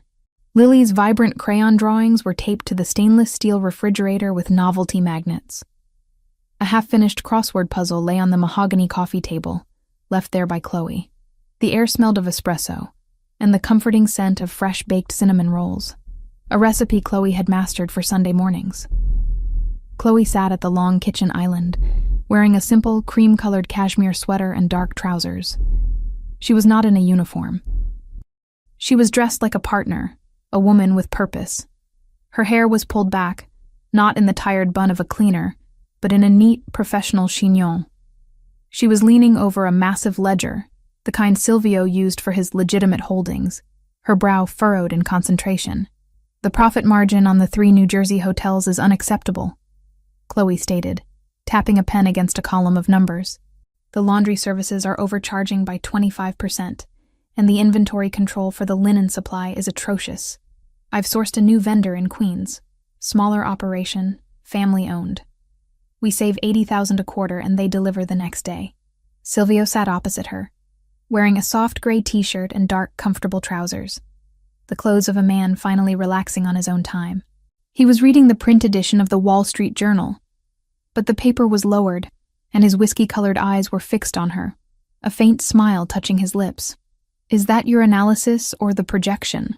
He asked, not challenging her competence, but gauging her confidence. It's my plan, Chloe corrected, pushing the binder toward him. I already have the contracts drafted.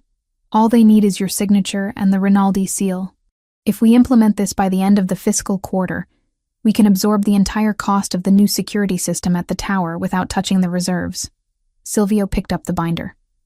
He flipped to the cost analysis page, scanned the figures, then turned to the contract. His pen hovered over the signature line for barely a second, before he scrawled his name with a decisive flourish. You handle it, Chloe, he said, pushing the binder back. You have the authority.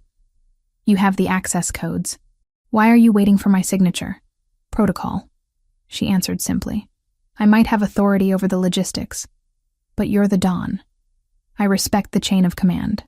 I respect competence, Silvio replied, the words warm with genuine admiration. In a few short weeks, you've fixed more leaks in the legitimate structure than my entire accounting team did in 2 years. You have an eye for efficiency. The conversation was interrupted by a commotion near the window. Lily was sitting on a plush rug, surrounded by a mountain of building blocks. She was talking animatedly to her dolls, explaining the difference between a load-bearing wall and a partition. Mommy, Mr. Bear says the fire escape should go here, Lily announced, pointing to a block structure that defied gravity. Mr. Bear is very smart, Chloe called back, but the architect needs to consider the flow of traffic, sweetie. Lily giggled and returned to her architecture. Silvio watched her, a soft, indulgent expression on his face that he reserved only for the child. He had changed since the night of the pier. The constant, coiled tension had eased. The color in his eyes seemed lighter, less shadowed. He hadn't just saved her. The act had saved him too, stripping away some layer of isolation he had carried for years. He picked up a piece of Lily's drawing that had fluttered onto the table. It was a picture of the penthouse skyline, drawn in thick crayons. He was on the roof, holding a stick figure that was clearly Lily, and they were looking down at a tiny, stylized dragon at the base of the building. "She still draws the dragon," Silvio observed quietly. "He's her protector," Chloe said, looking over. "In her mind, you're the dragon, the one who keeps the wolves away." "I am a violent man, Chloe," Silvio said, his voice dropping low, the self-awareness a constant shadow in their intimacy. "I do not want her to romanticize that. She romanticizes the protection, not the violence," Chloe corrected gently. She was a terrified little girl who ran to the man in the big suit because he was the only one who seemed strong enough to carry her mother. "That's her truth, Silvio. You earned her trust by showing up." Just then, Lily ran over, dropping the drawing. She scrambled up onto Silvio's lap without even asking permission, her small body settling into the groove of his arm as naturally as if she had been doing it for years. She snuggled against his chest, looking up at him. "Daddy," Lily said, her voice bright and cheerful. "Will you take me to the aquarium today? Franco said they have a shark tank that's very big." The word hung in the air, heavy and absolute. Chloe froze, her breath caught in her throat. She had heard it. Silvio had heard it. Silvio's reading glasses slipped down his nose. His eyes, fixed on the child, were suddenly wet, startled, and profoundly moved. The newspaper, which he had been holding loosely, fell from his hands onto the marble floor. Lily, oblivious to the emotional earthquake she had just caused, tilted her head. "Daddy, are we going?" Silvio didn't answer immediately. He couldn't. He closed his eyes for a brief, shuddering moment, as if collecting himself. When he opened them, the raw emotion was visible. He was looking at Chloe, seeking a confirmation, a permission that transcended words. Chloe didn't smile or nod. She simply met his gaze, her own eyes warm and steady. "Yes." She said it. "It's real. This is us." Silvio looked back down at the child on his lap. He reached up and gently smoothed the hair from her face. Lily cheered, throwing her arms around his neck. Silvio hugged her back, burying his face in her hair for a long moment, clinging to the child who had just named him as her own. Chloe watched them, a fierce surge of love and certainty washing over her.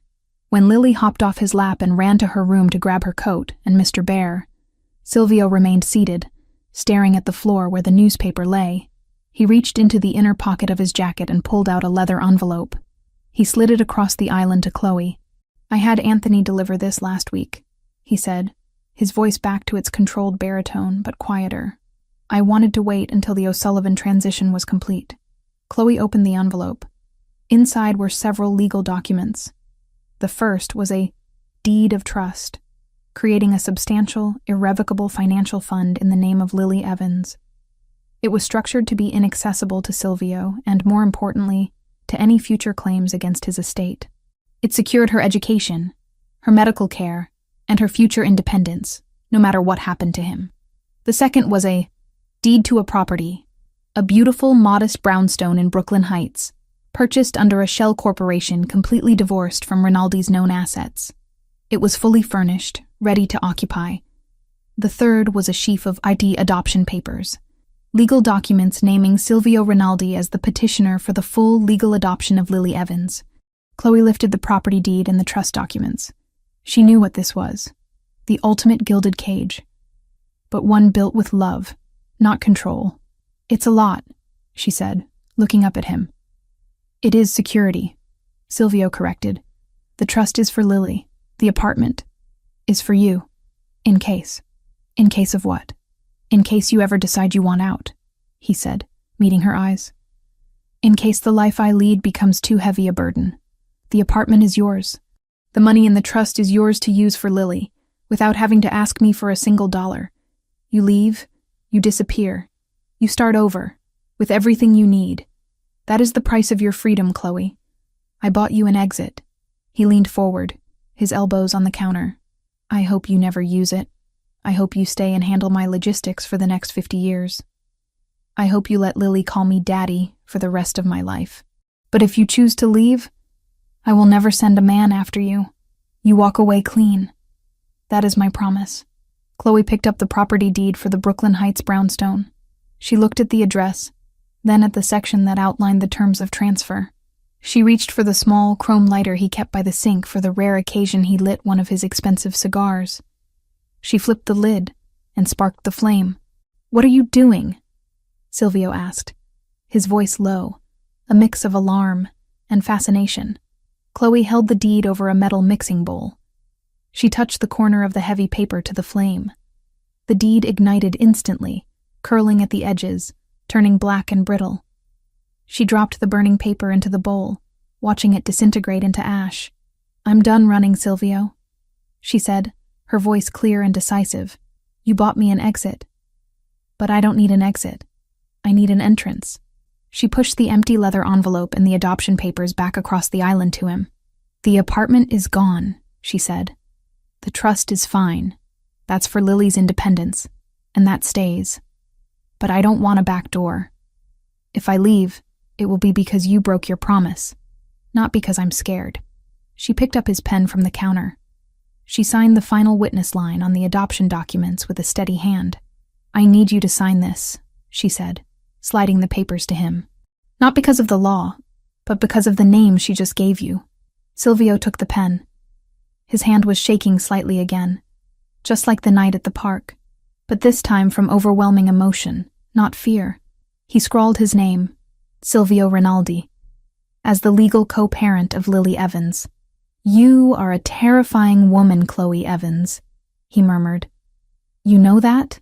"I learned from the best," I said, my own eyes softening. "I love you too," Silvio replied, the words thick and honest. "From the moment you fell on my floor." He kissed me then. A slow, deep kiss that sealed the promise better than any legal document or diamond necklace ever could. It was a promise built on 2 months of seeing each other for who we truly were. Not maid and boss, but 2 broken people who found refuge in a common war. A small voice piped up from the hallway.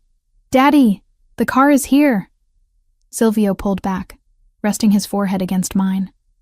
He chuckled, a genuine, easy sound. "Duty calls," he murmured.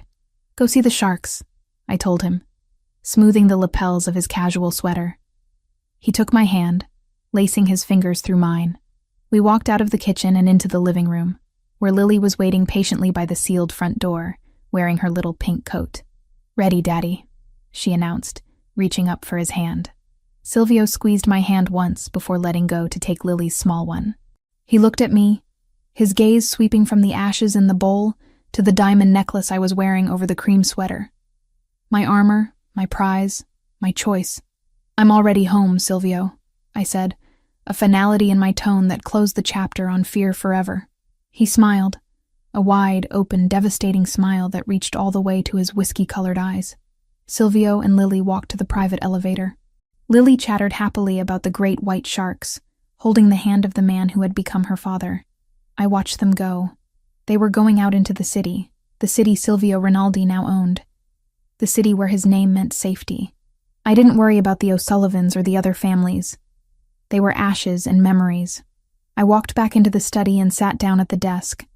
I picked up the ledger and the pen. I had work to do. I had a logistics empire to run. The phone on the desk, the encrypted one, rang once. It was Marco. "Boss told me to check in, Ms. Evans," he said. "Do you need anything before we head to the aquarium?" "No, Marco," I said, opening the next binder. "Everything is under control. Have a good Sunday." I hung up the phone. I looked at the glittering skyline. The fear was gone. The exhaustion was replaced by purpose. I was sitting at the epicenter of the most powerful criminal organization in the city, and I had never felt safer.